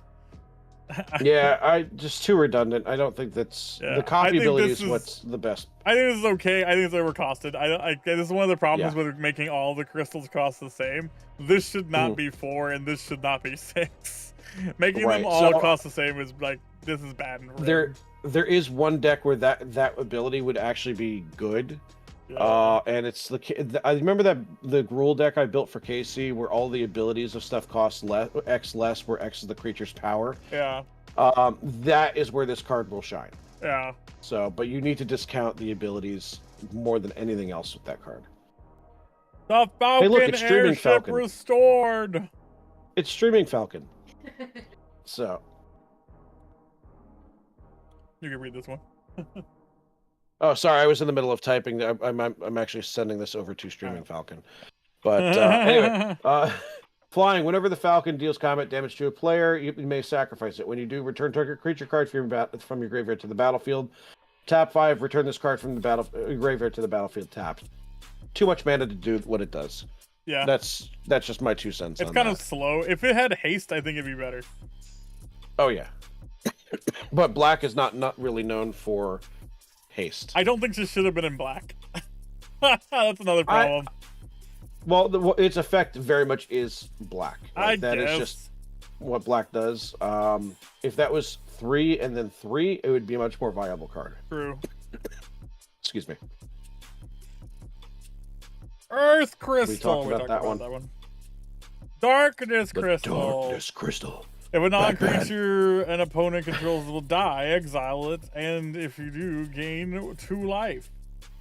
I actually don't find that this would have very many places where you'd want it to be. Why is this black? Yeah, that is honestly more of a white effect. Yeah, I was like, why is this card sounds like the white crystal should have been. So, and the return to creature exiled with the darkness crystal into the battlefield tapped under your controller with 2 additional 1/1 counters on it. That's blue. Yeah. That's literally like something blue would do. This card's confused. This card is would not run this. I wouldn't run this either. So. Sword of the anime. Hey, a card that exists already. We don't need to talk about this one. Oh, is this a remake? Dang. That's a reprint of an existing card. The artwork's nice. Fair. Summoning of materia. There's no word "of" in there. Who are you kidding? Summoning materia? Okay. Wow. You said summoning of materia. That's fair. Oh, I'm gonna get you on that. You catch me on my misspeaking too. But you may look at the top card of your library at any time. As long as this equipment is attached to a creature, you may cast creature spells from the top of your library. So it's a loot. Equipped creature gets +2/+2 and has vigilance and tap add 1 green mana. It does a lot, but a lot of it is just not worth what you're paying for the card. It's got a lot of other card effects all put into it, but it doesn't do anything if it's not equipped. Yeah, I think with the exception of looking at the top card of your library. I mean, I think it's interesting. I think that it's okay costed for green because green doesn't really care if it's cheap like this. Making it into a mana dork doesn't really matter. The other effect's kind of cool. I think it's just green doesn't care about any of this because it already structures its deck so freaking much. Right. Like, this literally is a loot. The mono green loot that lets you look at the top card of your library. Hello. But lets you look at the top card of your library and cast top 6 cards. You can play a card a green creature card from among them for free. This is that, but not as good. Yeah, I agree. I think it's kind of niche. But we could also look at this one and say similar things, because this one basically does what that card, but better. So we kind of talked about this already. This one takes stuff from the deck. Like, I think that's probably one of the things that green just does better. Mm-hmm. It's just a free mana, a free cast or a free play from your hand for 4 mana is a lot, and without having to do with any other bells and whistles. So, job select. So it comes in attached to a 1/1 creature. Equipped creature gets +2/+2, has trample and haste, and it's a samurai. Same thing in the right deck. This could be useful, but it has to specifically be a samurai deck. Yeah, I think in the samurai deck this is all right. I think the fact that it gets haste is cool. So you can instantly attack with the with the 3/3. But I think the equip cost 5 is a little too high. I think it should have been cheaper. Agreed. Very much agreed. Job select. Equipped creature gets +1, and whenever this creature attacks, untap target creature. Attacking creature. Attacking creature. Roundabout vigilance. So I like that it's untapping the attacking creature, because if the creature has a tap effect that you want to activate during combat to get more value out of it, then you can. Yeah, I mean, the reason I say that it's kind of like vigilance in that respect, though, because you can if a creature just had vigilance, it just does that anyway.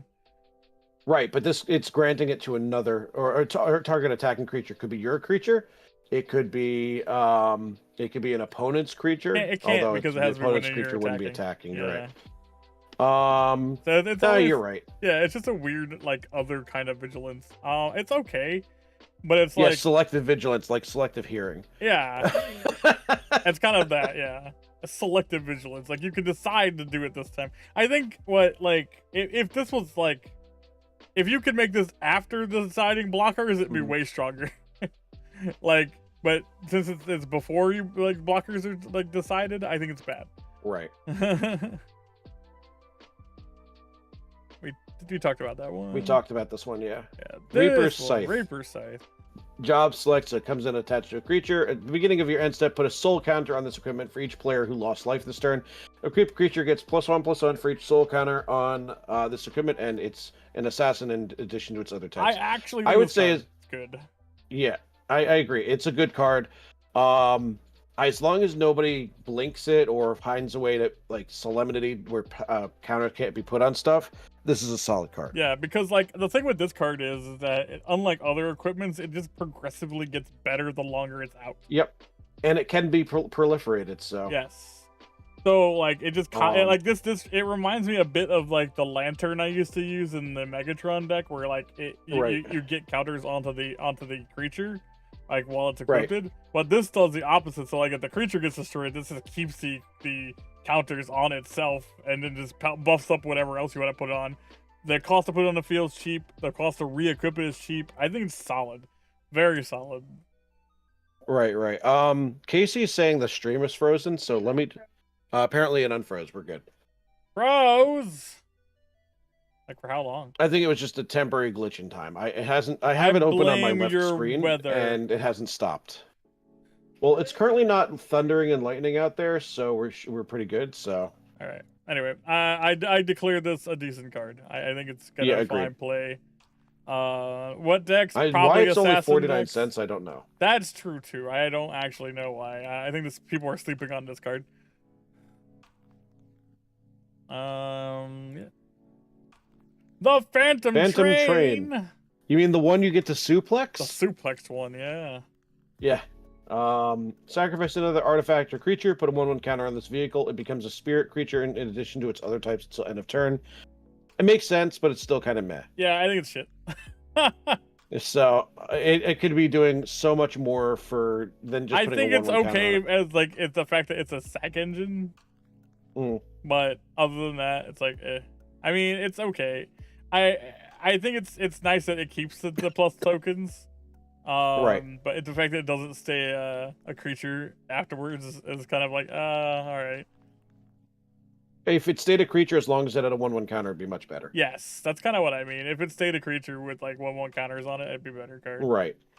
Paladin's Arms. Job select.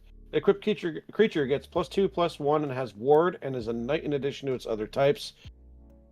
I'm still saying this is kind of kind of bad. Yeah, I Ward 1 is okay, but it's honestly nothing this is nothing really. I think it's... The way I'm looking at it is it's 7 mana to get +2/+1 in Ward. Yeah. Why? It's not that good. So. Alright. Job select. Equipped the creature gets 1/1 is a ninja in addition to its other types. Whenever this creature deals combat damage to a player, draw a card, then discard a card. That player loses life equal to the discarded card's mana value. I mean, excuse me. It's interesting. Just because it's kind of a unique draw discard mechanic. I could see it being interesting in some decks, but I don't know. It's kind of niche. So you remember the what's infamous Cruel Claw deck I was playing? Yes. That is the kind of deck that would see if you're looking to do a lot of discarding, that's where this card will shine. Yeah. I agree. But I think it's an interesting not card. a good card otherwise. But I think it's really like a selective deck kind of thing. Yeah, it's very niche. Good in the right application, like anything. Monk's Fist. Job select. Equipped creature gets +1/+0 and is a monk in addition to its other types. Listen, this is just like Shuko. It's a terrible card. Like, not worth our time. Mega Tech Armor! This is the CPU heatsink card. So yeah, this one comes out with I think this is actually just an okay card because it comes out with a card. It instantly comes out with something that can crew it. Yep. Which makes it pretty good for a vehicle. So I think it's all right. I think it's statted exactly where it would need to be for the mana cost. It's nothing like amazing. It's just a decent card. If you're running a vehicle-centric deck, it's probably worth playing. Yeah, I can get behind that. Mechanist Arsenal. Job select. Whenever a equipped creature gets +2/+2 for each artifact you control and is an artificer in addition to its other types. Okay, if you build an artifact deck, why this card? If you're building an artifact deck, this card should be in it. Plain and simple. Yeah, but it's a wrong color. Like white isn't really the. I mean, it's okay. I mean, it's really focused on weapons if you're playing white artifacts, which isn't my favorite version. But it's okay, I guess. So, I don't have any commanders off the top of my head, but in a white, blue, red deck is where that card will be at its best. I can't remember the name of the archetype or the name. So, but this is actually a pretty interesting card for vampires. Hey, you're moving on before I'm even done talking. Come on. Okay, fine. Go back. Back to Mechan Arsenal. So, but yeah, so let's just say you're doing a lot with treasure tokens, which white does do a fair bit with. Yeah. It does clue tokens. It does food tokens. A lot of them. Green does it as well. Like that's where this card's going to shine. And I don't think it's. My issue with it is that it would have to be blue. It had to be blue white. It can't just be pure white. Because blue would get the discounts to make this cheaper to put on the board. And right. That's the only way I can see playing it. I would not play this card in a monocolor deck at all. It definitely needs to go in something that has 2 or more colors. Again, I think the ideal color combination for it is going to be blue, red, white, just because of how much artifact support there are in those colors. Yeah, I agree. So, I apologize. I just don't remember the name of the or I can see Fringe putting this in his dwarf deck. Right. Yeah, that's pretty much all I had to say, honestly. Fair. This card I think will be good in vampire decks. Why? Because it gets charge count. Because it's kind of similar to the other card where it just slowly gets counters more and more over time. And so the more life gain you get and procs of this life gain that you get, the more charge counters it gets. So the longer this is on board, the bigger you can make something, and it gives you like a constant threat. I see where you're coming from, but it's every instance of life gain. So if you're getting 10 life, you're still only getting 1 charge counter. I agree, but most vampire decks usually just do 1, 1, 1, 1, 1, 1, 1. Like, it's usually just like a constant like 1 tick from something. Like a bunch of things do 1 tick, ticks, like as individual stacks. So like those will all go at different times, so they all count towards that. So I think that it actually is good for that. Like a Blood Artist style deck, I think benefits from this type of thing. Right. So I don't know. I think it's pretty good for that type of deck because then you can just equip this to any token that you make, and it's just like all of a sudden I have a 12/12 plus I'm still doing all the tick damage I was doing already, and it's only one mana to put it on board, and even if it's not equipped, it just sits there gaining counters from like turn 1. Right. By the way, just to step back for a second, the what's it called? The previous card we looked at, the equipment. The term I was looking for was fabricate. Oh yeah. So fabricate says whenever this creature enters the battlefield, put a 1/1 counter on it, or create a 1/1 colorless servo artifact creature token. So any commander that does that would go good with I agree either of these cards. Yeah. So we have another ad break. So let's take a break and then get back into it. You got it. Everybody enjoy the BRB screen. Let's see. Yeah, Kaith would be good. Actually, Satania Aetherflux Genius would be really good for that. Yeah. I'm trying to find it. Captain America First Avenger. That's it. What? Captain America Captain America. Probably going to be a lot better card soon because when the Spider-Man set comes out, there's going to be a bunch of heroes support. Yeah, it's already a $50 card too. That's what's crazy. Yeah. Oh, Carl, yes. Oh my god. That's pretty much it. I think I've said what I need to say about that card. I noticed game software, yes. All right, you know what? While we're doing ad break, I'm going to take a bit of a break myself. I'll be right back. Okay. Oh wait, I didn't. Okay. I was trying to figure out what happened the last time because I thought I was in something and I wasn't in something and I wasn't something and I wasn't. I thought I got into a shell and then wasn't in a shell and then I was in a shell, but then I wasn't and I was and then I died again. The end. End of recap. Also, hi J-Guns. I hope you feel better soon. What? No! No! Oh, thank God it's not. I thought it was CP1. Ah! Stupid hidden ass. How did I not see the stupid pipe?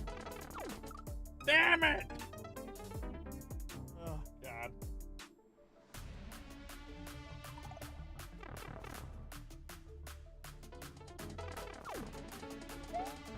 I didn't mean to dump. God damn. Frick off timer. Frick off. Oh, I might have it. I might have it this time. This time. Ah! No!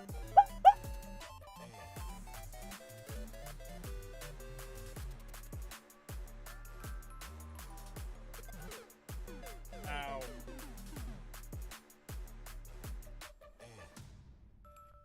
1 second.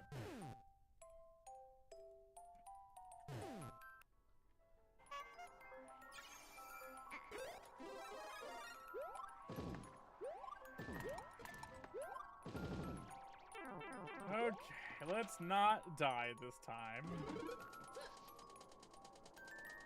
Okay, we got this. 100%. No whammies. Victory within my grasp. I'm an idiot, and I hate everything.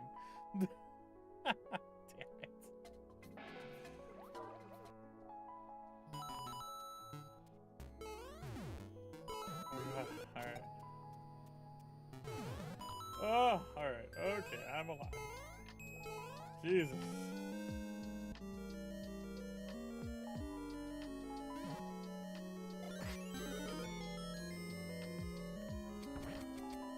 Oh, okay.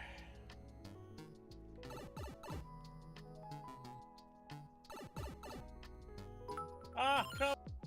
Machine gun, if you can believe it. I actually just like the machine gun. Also, thank you for the sub. Also, I had to fix the alert because it missed saying tier 1. It just said 1 instead of tier 1. God, that alert's still broken. It says, and you're subscribed for 1. I'll have to fix that later. GLaDOS is clearly drunk tonight. Oh wait, I don't want that. Waiting, and they had to hire. And they had to hire who? Who did they hire? We'll never know now. I don't know why it cut out.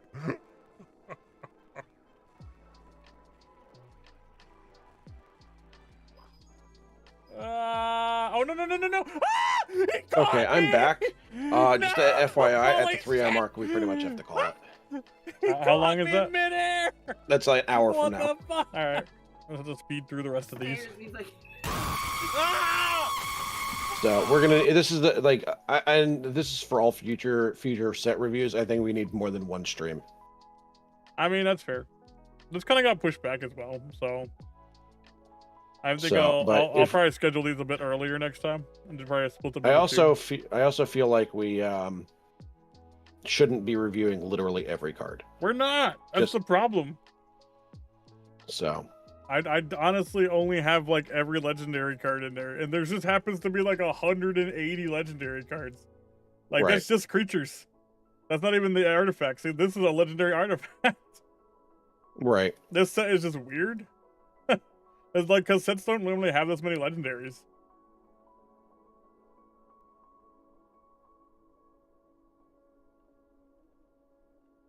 I guess let me know when we're back. All right. We're back. Okay. I will say, that next time, and like a next card set, we could just do the EDH top, and then just have like maybe like the top 50 EDH cards, and then just do like our personal cards. That might be the better way to do it. Yeah, because this to go through what was the number you said for the number of legendary creatures? Like 180. Yeah, that's that. We've only gone through the lands that are top 20 each, or mainly just me, and it's we're 2 hours in, you know. Yeah. So well, we're I almost want to make done. sure that We're people are almost still done engaged, artifacts. too. We're almost done artifacts. I don't think this one's worth reviewing. Yeah. Skip that one. This one's pretty shit too. Skip that one. Yeah, I do like that it's equipped 3. Dancer's Chakrams. Actually pretty okay. Yeah, well, it skips +2/+2 and lifelink, and other commanders you control get +2/+2 and have lifelink. Yeah. And it is a performance addition to its other types. This is looking for partners. Yeah, it's pretty good, honestly. So, crystal fragments. Just because the second effect is 7 mana, this better be a good second side. Yeah. Which prevent all damage that would be dealt to creatures you control this turn for 2 turns, and then you tap everyone's creatures. I don't think that's worth 7 mana. Yeah, probably so, not. If that was a human on the front side, I think that would be worthwhile, but it's not. This is a really broken card. Conformer Shuriken. Whenever equipped creature has, whenever this creature attacks, tap target creature defending player controls. If that creature has greater power than this creature, put a number of 1/1 counters on this creature to equal the difference. Yeah, I could agree with that. Yeah, that card's booties. This card's broken.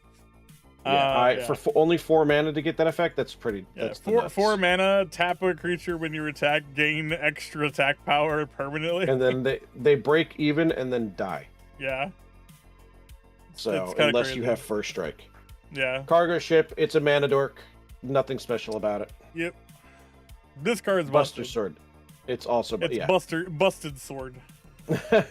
Whenever a creature deals combat damage to a player, draw a card. You may cast a spell from your hand with a mana value less than or equal to the damage dealt without paying its mana cost. It's also giving the creature its equipped +3/+2. Yeah. Like for the cost of this card, like just like mana cost value and the fact that like it's a decent like stat buff and it lets you play cards for free that you could have drawn. That is for 5 mana. Insane value. $50 card, by the way. Wow. Yeah. A large part of that cost is the fact that it's the Buster Sword. I mean, I don't agree because this card, this effect is stupid. Yeah. This card's okay. Yeah, again, and that's in the right deck. That's going to be solid. Like there's I forget the name of the card, but it's the Subtle Brush is the end of it. Equipped creature gets +0/+2, is a wizard in addition to its other types. Whenever this creature attacks, exile up to 1 target instant or sorcery from defending player's graveyard. If you do, copy it. You know what I would exile from the graveyard on attack? A removal spell. Yeah. And it's not bad. I think it's all right. This is actually a really good card. Real quick, just go back. Yeah. If you do copy it, you may cast the copy by paying its 3 with it and paying its mana cost. Does this ignore timing restrictions? Like if it's a sorcery, can you just cast it at instant speed at that point? Yeah, because it lets you copy sorceries. Yes. So it does ignore that. Yeah, because it lets you do it right away, instant or sorcery. Yeah, I'd have to look for a ruling on that because the way it's worded does not make me think it Whenever does. this creature attacks that exiles the one instant sorcery from your opponent's graveyard, if you do copy it, you may cast that copy by paying 3. It doesn't say it's the word "may" that gets me there. But it's already saying you can do sorcery, so right. It doesn't say you may at at the end of the turn or something. 1 minute. You could start with the next card while I'm looking this up. Okay. Black Mage Robes. This card's just solid. It's just a card that makes a burn card. Like it's honestly a good token. Just sits there and does damage. It's good. Casey uses it against us. It's pretty decent. Yeah, Bard's Bow. It's kind of shit. Honestly, it's too expensive. Honestly, 6 mana to equip this is actually ridiculous. I think it's bad. It's straight up bad. We talked about that already. This card is actually good. I don't want to hear anyone say that this card isn't good. Yeah, it's worth the mana to cast that. It's super strong. Yeah, this card is. Oh, you use the Black Mage Robe against this. This one, Casey.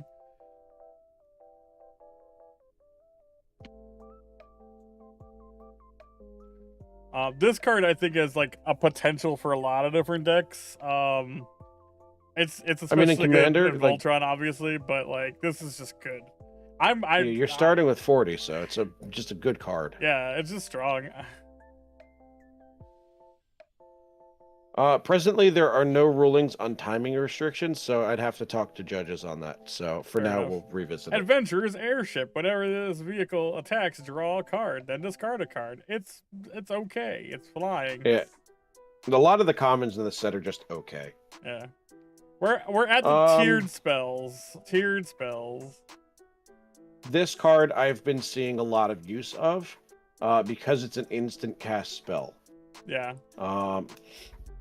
I think all the tiered spells are interesting because they have niche uses of just what they can do and when. Well, want to know what I saw this being used with? Esper Sentinel. Yeah. It dies and comes back as a 7/2. Do you pay the 7? Yeah. Like True. You're getting the card, okay? Yeah. Let's be honest. Yeah, I like the versatility of the tiered stuff. I think that they're neat. Yeah. I like when the cards give us options on how to use the card. Yeah. I think the versatility of letting it have different mana values mean that all the tiered cards have a value of beginning of the game, middle of the game, end of the game. So like you have options of just like they're always good in a situation. So there's like I think almost all of the tiered cards, like if they have an effect that works with your deck, just use them. I'm not even going to review all of them because I think they're all just. I think all the tiered cards are good in their own way. We will talk about. Go ahead. Go back to the one that Freud was just mentioning. Final Haven. I don't even think I got to that one yet. Yeah. Okay. That's. How dare you? Just let's continue, I guess. A new counter spell. It's okay. Yeah. Anytime you have to pay X, it's just too expensive in most cases. Probably. I would just say I'd much rather play something like Swan Song, and it's on Tifa's Limit Break. Okay. Yeah. Tifa's final. Oh, I see what you're saying. It's green. Yeah. Well, like I said, it's basically just doing the same thing but better each time, which is what the tiered spells all do. I like the tiered spells for that reason, but also this combos really well with Tifa herself, which is insane. Right. It scales with cost reduction. I mean, does it? Because they're in those are additional costs, not even abilities. They're additional costs, so that they don't affect the value of a card. Yeah, they don't contribute to the CMC of the card. So they don't get mana reductions. Nothing in this box can be mana reduced, as far as I understand. Oh, Sycophant. Yeah, also... yeah. I know. Yeah, he's talking about the counter spell. That can work on the mana reduction, but it's still not good. So, yeah, restoration magic. I like that one. All the tiered, restoration's good. Like I said, I think all the tiered spells are good. Like in like their own ways, they all have some niche mechanics that are good. Go back. You're going a little too fast. We're trying. Ice magic. Yeah, ice magic specifically. I would never see it casting this one beyond Blizzard for 0. Just because, maybe for 2, but like that's 6 mana cost ability on top of the 2. Why? You know, if you're gonna put it into their library, that is insanely not. Like, you know where I'd be using ice magic? I'd be putting it in a mill deck. Oh, hey, put it on the top of your library. Oh, it's at the graveyard. I still wouldn't do that. It's too expensive. Yeah, we're put it in your hand. Okay, Windfall. Fire. Yeah, this is just another generic good stuff card. I would put that in a Judith Carnage Incarnate deck, because it's 1 damage and that's still enough to kill a creature with Death Touch. Destroy any number of target tapped creatures, different controllers. I think that one's the nuts. This one's dumb. for 3 mana, bloody wiped the board most cases. Yep. Well, any number of target tapped creatures with different controllers. That's going to be 1 creature per controller. So you have to spend the total of 6 to destroy all tapped creatures. So it is good. I will give it that. It's just not stupid strong. You can remove 1 creature for 2, 3. Let's just say a 4-person mod. 3 creatures for 3, or all creatures for 5, 6. Omni-Slash. Yeah, I think it's good. I think it's a good card. We talked about this one already. Yep. We talked about this one already. Talked about it.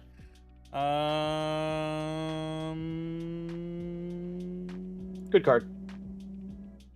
Yeah, this is just generic good stuff card right here. I like that one. Yeah.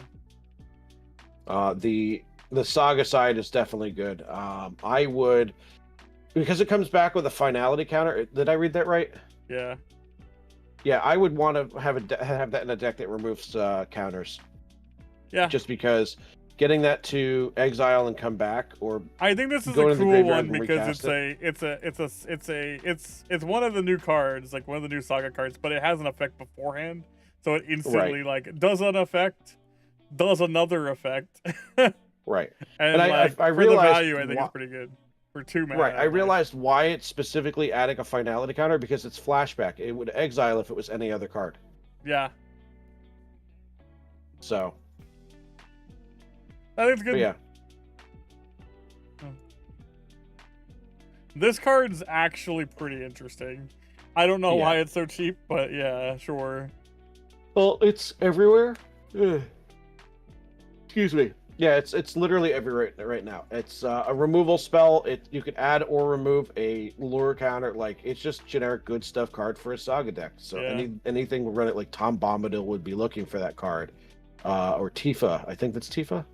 Yeah, the rainbow one? I think that this card is actually insanely broken for any landfall deck, because the kicker is just put a land back into your hand so you can play it again. Like, it's really good. That's a really good kicker cost. It's a removal spell that allows you to replay a land. Yeah, I can agree with that. Yeah, it's just strong. Because most landfall decks also have like big monsters anyway for the power swing. Right. So it's just good. Yeah, like, I would use that in with Glacial Chasm, so I'd avoid having to pay the cumulative upkeep. So it just hey, it's I'd have to pay 6 or I sacrifice it. The thing is, the kicker cost isn't even a cost. Like, it's a benefit in my opinion. Yeah. So to deal extra damage. Yeah. It's super strong. I think that for 2 mana is crazy. We're at monsters. Oh, this card. We're made it to the creatures, guys. I hate this card. Zordrak, Umbral God! 5 black mana. Indestructible. When Zordrak enters, each player sacrifices half their non-god creatures they control of their choice, rounded down. Whenever a player sacrifices another creature, put a 1/1 counter on Zoldrak. So I would put this in a deck that can blink it because it'd be hilarious. Toxic? Yeah. Toxic? Yes, it would. Yes, it would. I like this card. My toxic trait is I like blinking this garbage. Yeah. I don't think I'd ever play this in anything but pure black and anything like it doesn't even fit in a sacrifice deck because it sacrifices your opponent and stuff. So it's just weird. It will never take the last creature, says Lich Kirby. It won't. It won't. But he's Go also ahead, play another creature. he's also 5/5 indestructible. So hey, what are you gonna do? And he gets Right. and he gets counters, so he becomes even stronger than 5/5. It's all right. I think it's a good card. He gets overkilled pretty hard though. Zidane, Tantalus Thief. When it enters, gain control of target creature and opponent controls till end of turn. Untap it, it gains lifelink and haste till end of turn. Whenever an opponent gains control of a permanent from you, you gain a treasure token. Hey, that goes in a bad gift deck. Hey, what? That could go in a bad gift deck. You gain control whenever someone gains a control of a permanent from me. So you know where where I would put this deck? I would put this in in a master deck where you would use this, and then the end of turn effect doesn't activate, and then you just keep your opponent's monsters.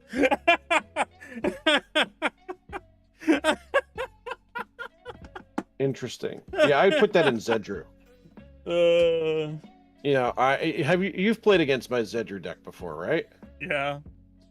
Yeah. Hey. How about Leveler? It takes your library, puts it into the graveyard. That's fair. You could just have it. The gift that keeps on giving. There you go. It's definitely an interesting card. Soulless Steel Golem. You can't play creatures or artifacts. Here you go. And I got a treasure token out of it. There's definitely a couple of cards in here that are good for bad gift decks. Moogle at some point will get there. I love this card. It's bad, but I love this card. Enters, choose a creature an opponent controls until end of turn. All creatures other than Xenos and the chosen creature get -2/-2. When the chosen creature leaves the battlefield, transform it. Okay. As this creature transforms into Shinryu, choose an opponent. Whenever the chosen player loses the game, you win the game. Oh, I know ways to break that so hard right now. This card's so funny. Oh, I kind of like that. This card's so fun. I love this card. It's bad, but I want this card to work so bad. It's so funny. I love alternate win conditions, and that right there is just like it's. I really like buttering, this card. buttering the toast, kind of good, you know. It's just you're gonna have a good time. Yeah. I'm for my the decks for the Pride Month decks that we're building. This is one of my partner commanders. Oh man, I can't wait to see it. All right. Oh god, this guy, Mr. Mono Red Landfall. Yeah, yeah. Zeldinkt, Dinched, however you pronounce him. Yeah, I mean, listen. I've got no like little squiggly lines above the letters to help pronounce. Die Nicht, like it's German, you know. Yeah, I mean, I love the golem giving him the side eye. Yeah. So it's just it's a mono red land. Is my Pride deck just building a Polycule? Kind of, except except that card is extremely jealous. So everything. Yeah, you're just. This card is just borrowing a land for the following turn. That's all it's doing. Yes, it's hilarious. Play 2 lands, but you're just borrowing it for the next turn. Hey, got a couple land. Yeah. Zach Fair. I don't like it. It puts an indestructible counter on something. This card is. I would use it. Meh. I would use that in one deck, and you've played against it. It's the deck that likes distributing counters to other stuff that it's not supposed to have it on. Hope of Spira. During your turn, Yuna and the enchantment creatures you control have trample, lifelink, and ward 2. Yeah, that's a busted card. At the beginning of your end step, return up to 1 target enchantment card from your graveyard to the battlefield with a finality counter on it. Yep. It'd sure be a shame if you could move those finality counters to your opponent's creatures with something called Oh god, I think it's Nesting Grounds. Yeah, I actually think that this card is pretty cool. I think this would make a pretty good commander. It has interesting combo potential. It gives really good effects. No, it's Nesting Grounds. Yeah, this is a good card. Yuna, Grand Summoner. Add 1 mana of any color. That creature enters with 2 additional counters on it. Pretty good. Whenever another permanent you control is put into the graveyard from the battlefield, if it had 1 or more counters on it, you put a 1/1 counter on this target creature. Yeah, I'm actually putting that in my Helga deck because of how strong it is. It's just a busted card. Yeah, this is also strong. Yeah, both the unit cards are really strong. Makes sense to me. Oh, wrong way. Yuffie. Yuffie. Yeah. Monkey D. Luffy. We'll go with what you said. It's a ninja with ninjutsu card. Ninjutsu is a broken mechanic that they should have never made. But anyway, here it is. Agreed. I'm not a fan of the card, honestly. It's alright. Return. Yeah. Well, we already know what ninjutsu does. Yuffie enters, gain control of target non-creature artifact. As long as you control Yuffie, you may attach an equipment you control to Yuffie. I mean, all right. In the right deck, it's a strong card. Yeah. Yasholta Rule. This card is so good. I mean, I wish it cost less, but the fact that it's giving you 2 end steps. Yeah, it's a crazy. unique, mechanically unique. I'll give it that. Right. So it has like a lot of really interesting things you can do with end of step abilities. I think it's going to be pretty strong in a bunch of things. I don't think it's a commander, but I think it's a great 99 card. Right. That's actually going to be getting slotted into my Plagon deck because let's just say you have Conjurer's Closet out. I'm blinking my commander now 3 times in a single turn. Yeah, it's going into my my mill deck too for that reason. And with Plagon, hey, let's just say I have 6 creatures. I'm drawing 18 cards with that effect. Yeah. If I have the right combo, and I will. It draws that many cards. Yeah, I think doubling your end steps is actually a pretty good effect for a lot of different decks. Yeah, solid card.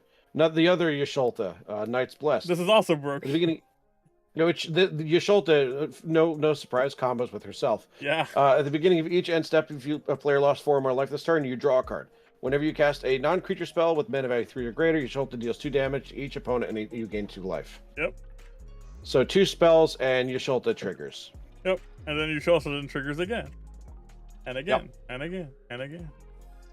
No, and then. And then. Zonde Dark Mage. It's +1/+1 for each non-creature, non-land card in your graveyard. So it'd be nice in its self-mill deck. Yeah, I think it's fine in self-mill. Waka. Whenever Waka deals combat damage to a player, destroy up to 1 target artifact that player controls and get a 1/1 counter on Waka. At the beginning of your end step, if a counter is put on Waka this turn, put a 1/1 counter on each other creature you control. So it also combos with that other card. Double end of turn. This is good. It's just artifact removal. It's honestly strong. Yeah, this card I'm on the fence about including in my my Helga deck. Only because it has to do combat damage to get the majority of its has effect. trample, though, which makes it slightly better when they have that kind of effect. Right. This having trample makes do damage to player effects way better. Because then, like, even when they do block it, they have to block it enough for it to not do any damage. Correct. So, it's significantly better than normal. I don't know why it has reach besides the fact that he's throwing a ball, but, you know, it's like... He's gonna hit the bird with the ball, you know, just... Squawk! Oh, God! Satan! Ban. Ban. Get it out of this game. This is one of the worst cards. This is one of the worst designed Magic cards they have made in like 10 years. This card... No. Not 10 years. In 2 years. Because Nadu was still made. I guess, yeah. But this card is insane. There's multiple ways to have infinite mana, multiple ways to get multiple triggers off of this card. multiple ways to just get insane counters, moving counters, dealing damage. This thing is a mana thing, blood artist combined. Like, the average turn time when I played against one of these decks before, it was 25 minutes. This card That's too long. Combos so much. It is actually stupid. It is also $69.99. I would say nice, but this card's evil, so no. No. Yeah, I'm not a fan of Eevee at all. It was cool reading it. I think that when I first saw it, I was like, "Oh, that's a cool effect," but then I realized how busted it was, and it's not fun. Yep. Yeah, and you can give that ability to other creatures too. Yeah. So where's Daredevil or Deadpool to steal this ability? Yeah, right. Just shut it completely off. This is broken. Yeah. 100% ban that card. This card's okay. I don't think you'll ever get the second effect very often, but I think it's an okay card. That would be a good Voltron commander. Yeah, I think it's not. I don't think it's bad. But I think it's in the wrong color. I don't think red does very well for what he's trying to do as a commander. Yeah, Vincent is red. Yeah. I know, right? Look at Tanuki Dan. Get in this chat. Get in the voice call with us. Lol. Tell us what you hate about about some of these cards or love about them. Exactly. He should be a black card. By the way, he is a black card. This is the much better Vincent. Hey. So this is Vincent Valentine. I adore this card. This card is absolutely broken. Whenever it attacks, you just transform it. Yeah, you can. Which is still. But what you can also do is to let it sit on the board for a couple turns, kill a bunch of other things, and just power the hell out of it first. Because whenever like something dies that has more attack than it, it just gets all that in counters. 1/1 counters is added to it. And what is the other side? And then when you decide to attack, let's say it's a 12/12 when you decide to attack, it gets trample lifelink, and when it dies, it comes back to the field. As Vincent. As Vincent. Front face up, yeah. So it's too strong. It's very strong. I don't know. I feel like both sides realistically should have lifelink. But the backside should be much bigger. Well, it doesn't need lifelink on this side just because you don't. I don't think they wanted to have lifelink when it's blocking. I think they just wanted to have lifelink when it's attacking.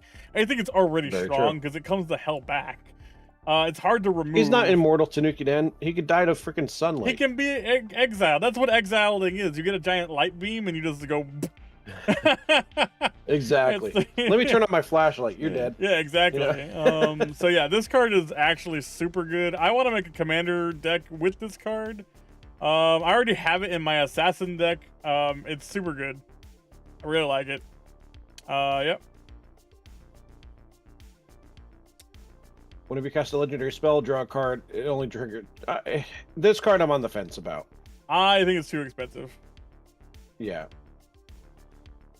The back side is okay. The front side is okay. I wouldn't play it. Yeah, I think it's just too hard to do stuff with it.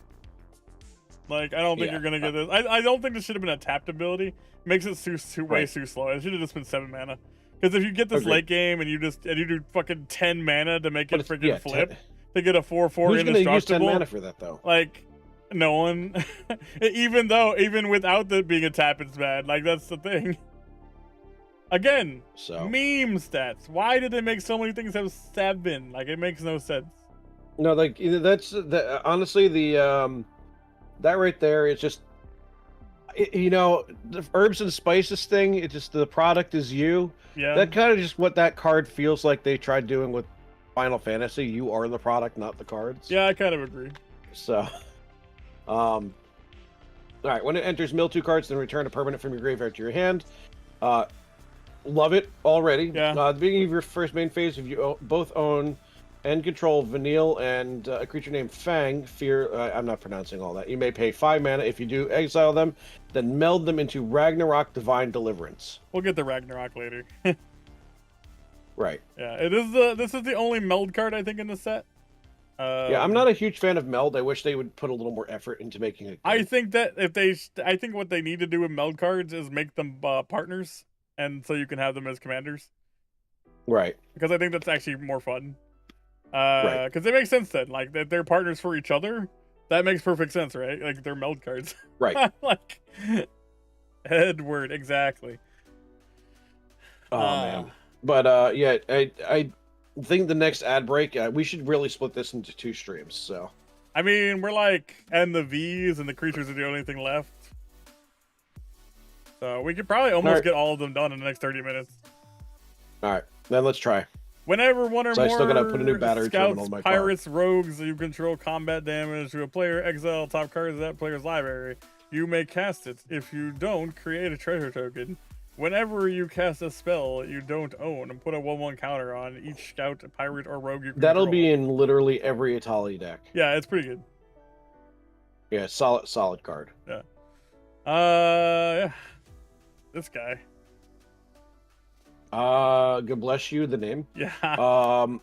Whenever you play a land from exile or cast a spell from exile, you gain 2 life. Not hard to do with these colors, but red is more efficient at it.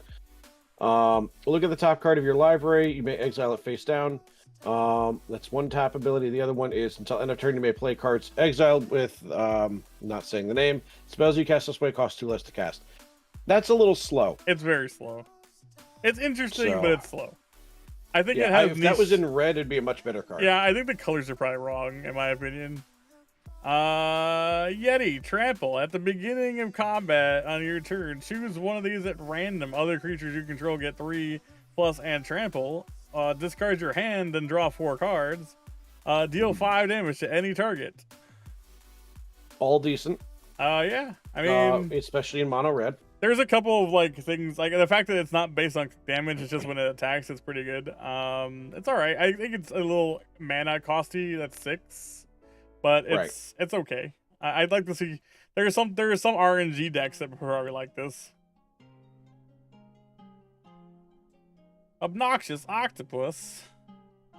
Optometron. Those teeth are pretty. Those teeth are pretty obnoxious. It's a big octopus, dude. Look how tiny. Listen, my mother was a dental assistant. The first thing I always notice is teeth.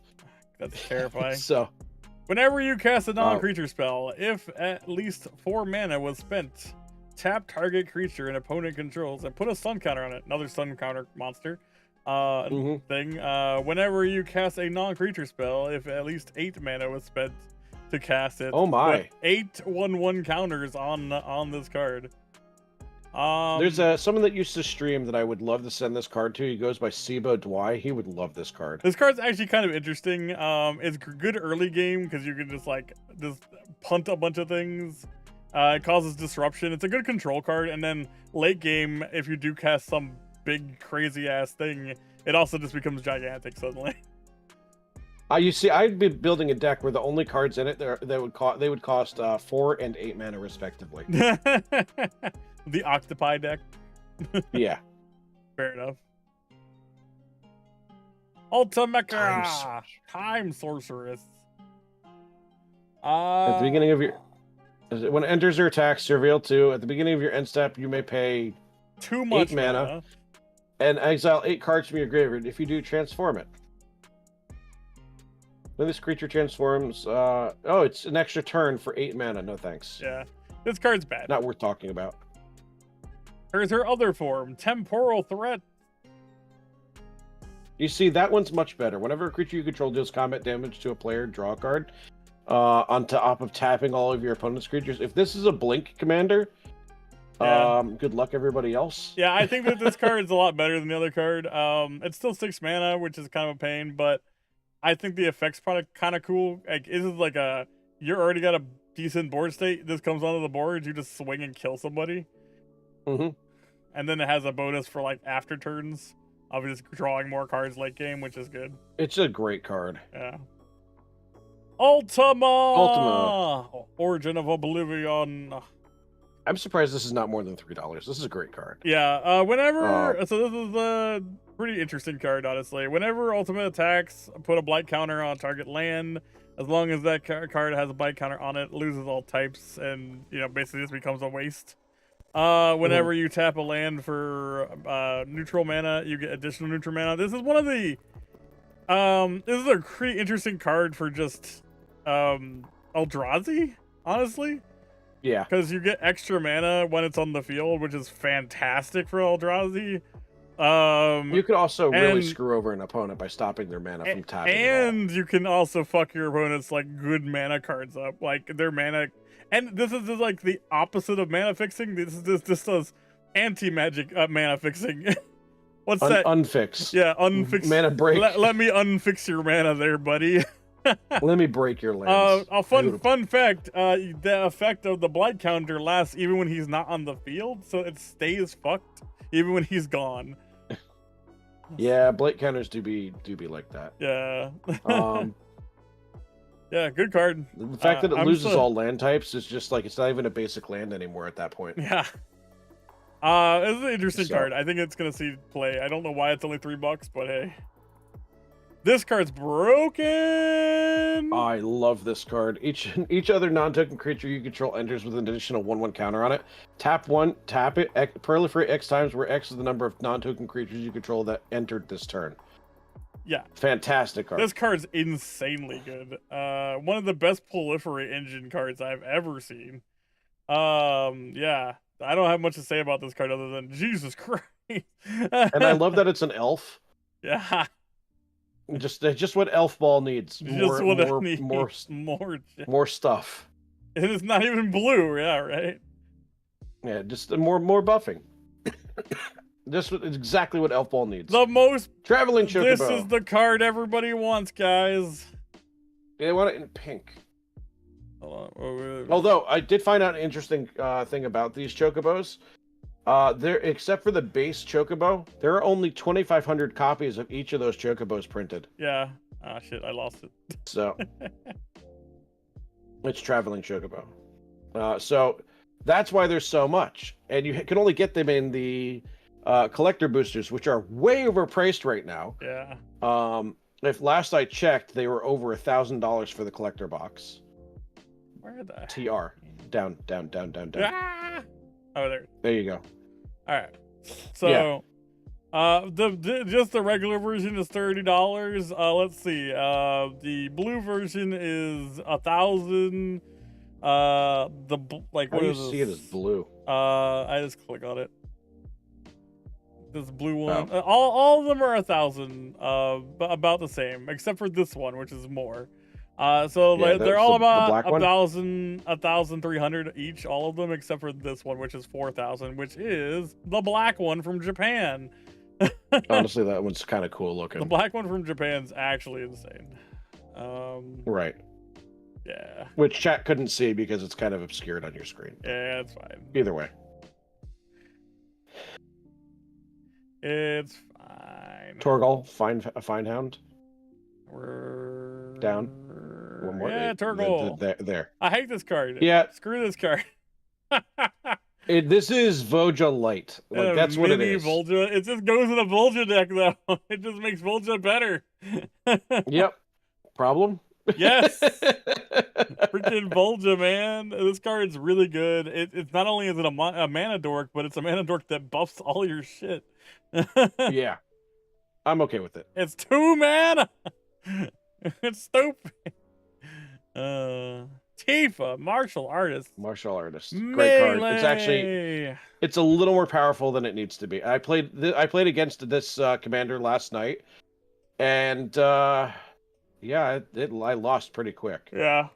Whenever it's just it was a CEDH deck, just to be clear. Creatures you control with 7 or more deal combat damage to a player, untap all creatures you control. If it's the first combat damage, do another combat. Yeah, it's strong. It builds up strength rather quickly, and it punches hard. Other Tifa, also really good. Apparently, people are loving this card. It is insanely strong for not just landfall, but apparently a new type of landfall, which people are going and making called Landfall Infect. Wait, really? Yes. Landfall Infect is becoming an archetype with Tifa because there's some really insane things that she can do with the doubles and infect counters, and can instantly one-shot people on turn like 3. Amazing. It's actually really stupid. I am gonna look this up. I'm actually unfamiliar with the archetype. Yeah. I only found out about this card being a infect thing because of one of the professor's videos where he brought it up, and he's like, apparently everyone loves playing infect with this card, and it is terrifying. And then he went on a rant. He went on like a 15-minute rant about it. I was like, well, that sounds awesome. Gonna probably make that deck at some point. Honestly, infect is a little, no pun intended, toxic to play against. Especially when you could like quadruple Tifa's attack power and just instantly kill you. Oh, hey, you're dead on turn 3 from infect damage. Lovely. Yeah. I am not a fan of Titus. I am not a fan of this card. I pulled one and I got it in the pre-con. Yeah. Moving the counter around, great, but it's only from one. It's a creature that you control to a second creature you control. The proliferate is nice, but it has to be combat focused. Like Yuna is a much better card. This is the face card for that precon. Yuna was a much better card. I agree, Freud. It's a good thing none of us play infect proliferate decks. Like, this is not a bad card. Don't get me wrong, but Yuna is a much better face commander for the deck. Yeah, I think this is just a 99 card if you play it in something. Like, it's okay. Titus, Blitzball Star. Whenever an artifact you control enters, put a 1/1 counter on Titus. Whenever Titus attacks, tap target creature an opponent controls. It's okay. Decent. Yeah, it's okay at best. I wouldn't run this card is awesome. I love this card. For 3 mana, that's good. It's really 3 mana, flying, trample, haste. As long as you have fewer than 8 cards in your graveyard, the warning isn't a creature. So this is great in a mill deck, a self mill deck. I put this instantly into my raid counter, or my rad deck. Not only does it like mill a target player, but you basically mill a card and get a mana. So it's a mana rock that then eventually can also be just a terrifying monster on board. It's great. Good card. The fact that this can be a commander is kind of interesting, but the funny thing is, if it's a straight up colorless deck, the mana of any color has a very low chance of being useful. True. But I would put that in my 6 deck if I find a suitable replacement. Yeah, it's good. It's a good card. I think it's solid. I didn't even see that first line of text on this card. All lands you control enter untapped. Ooh, wonderful. That's an interesting effect. Absolutely. And he's I like this. It's a town commander. That's why they made him. I don't like towns. I don't like the town cards. Okay. As a whole. So, building an entire deck around something that's not going to ever be expanded upon in the future, I don't see this being useful. I kind of wish that I kind of like set. gates. Gates are kind of the same way. Like like oh man, they'll make them. Yeah. So I don't know. I wouldn't play it. Simic, that could have been a good Simic card. They kind of ruined it by making it Wooberg. Add blue or red. Spend only to cast non-creature spells. Whenever you cast a non-creature spell, if it has at least 4 mana, was spent this way, put a 1/1 counter on Emperor. The Emperor. Then, if it has 3 or more 1/1 counters on it, transform it. It becomes Lord of Masters of Hell. So this wants to be a self-mill deck. Whenever attacks deal X, where X is the number of non-creatures lands in the graveyard. Yeah, kinda. Oh, you got a raid coming in. It's not the raid. Oh no, a raid! That's gonna ruin my interface. Oh no! How's it gonna ruin your interface? Because I'm gonna get hit by a train, and then my character model's gonna move. Uh-oh. Oh shit. You got ducks falling on you. That's nothing unnatural for the channel. Hi, everybody. Hello, Raiders. I'm Box Gaming, and that guy... which way am I pointing? That way. That guy, that's Hexen over there that just got hit by the train. I gotta see this, because I was looking at the wrong screen.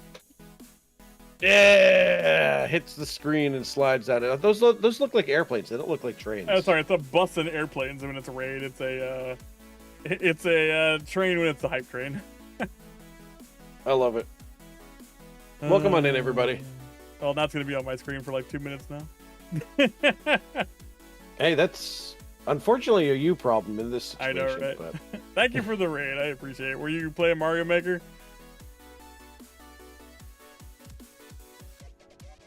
All right. Okay. Flash, Royal Guard. When this enters another target later permanent you control gains indestructible as long as you control this card. Whenever you cast a non-creature spell card, this card gains indestructible. It can be good. It's honestly, interesting. 5 mana is a little high, but it's all right. Yeah, I don't see that ever living outside the 99. Hey, it's the card that goes infinite with a single copy spell. Terra Magical Adapt. This card's broken in some cases. I think it's good. Yeah. It's obviously a self-mill deck in some ways. A lot of ways. Yeah. It's trying to get equipment, enchantments, and everything. It's interesting. I think it's interesting. I think the copy part is okay. I think it's pretty niche.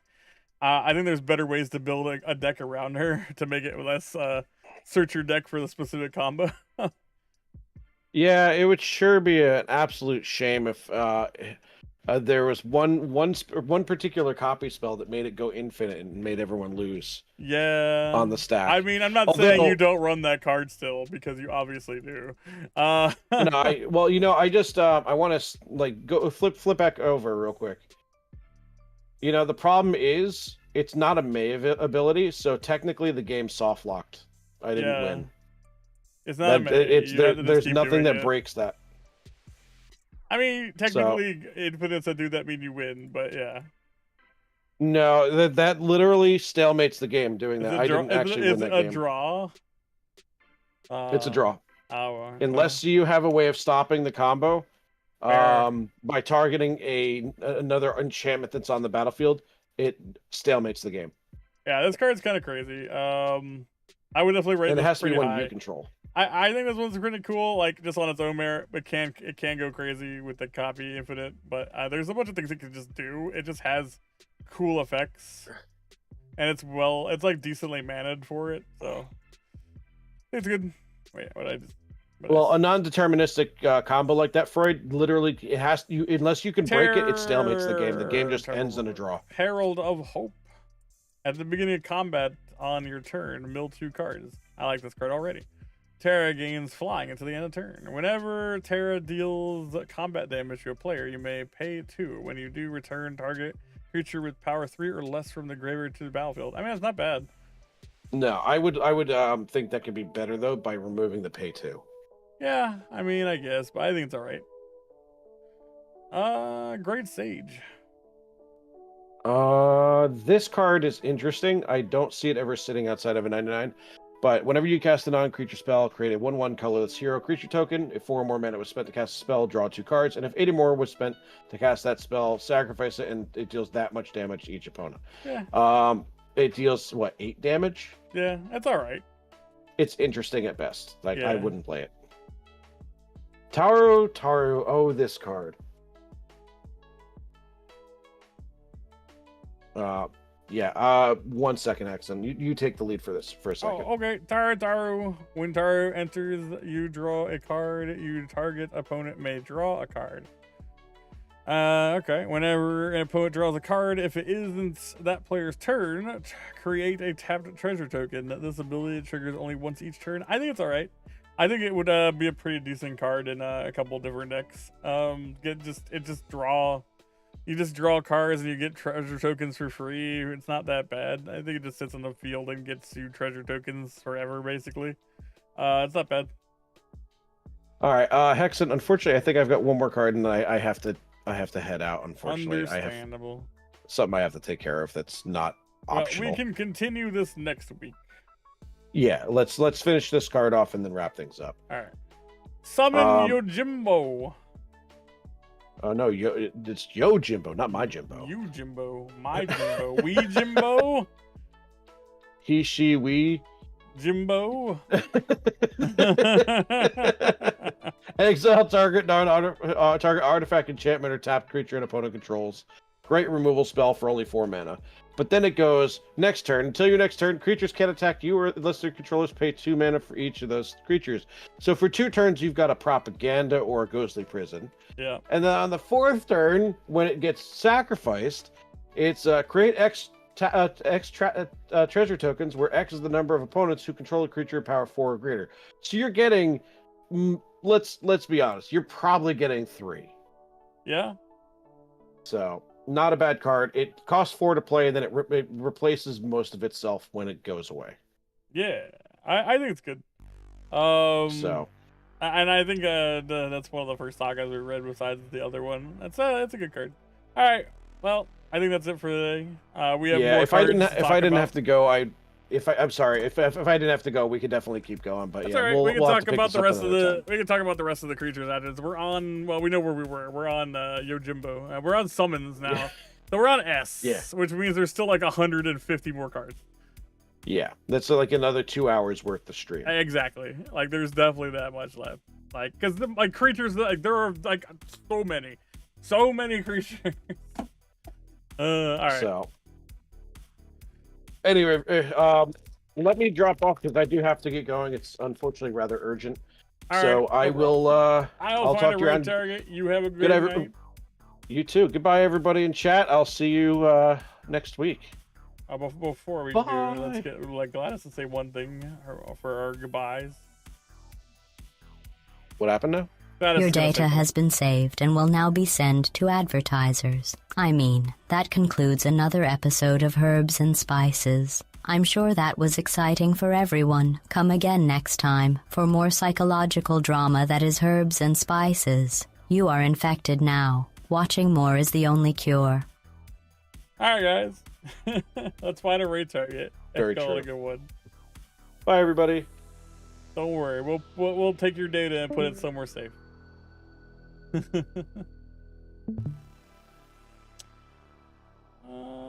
You know, I don't get to raid Chambo very often. Let's raid Chambo. That was really close. That was really close. I just got my heal back too. All right,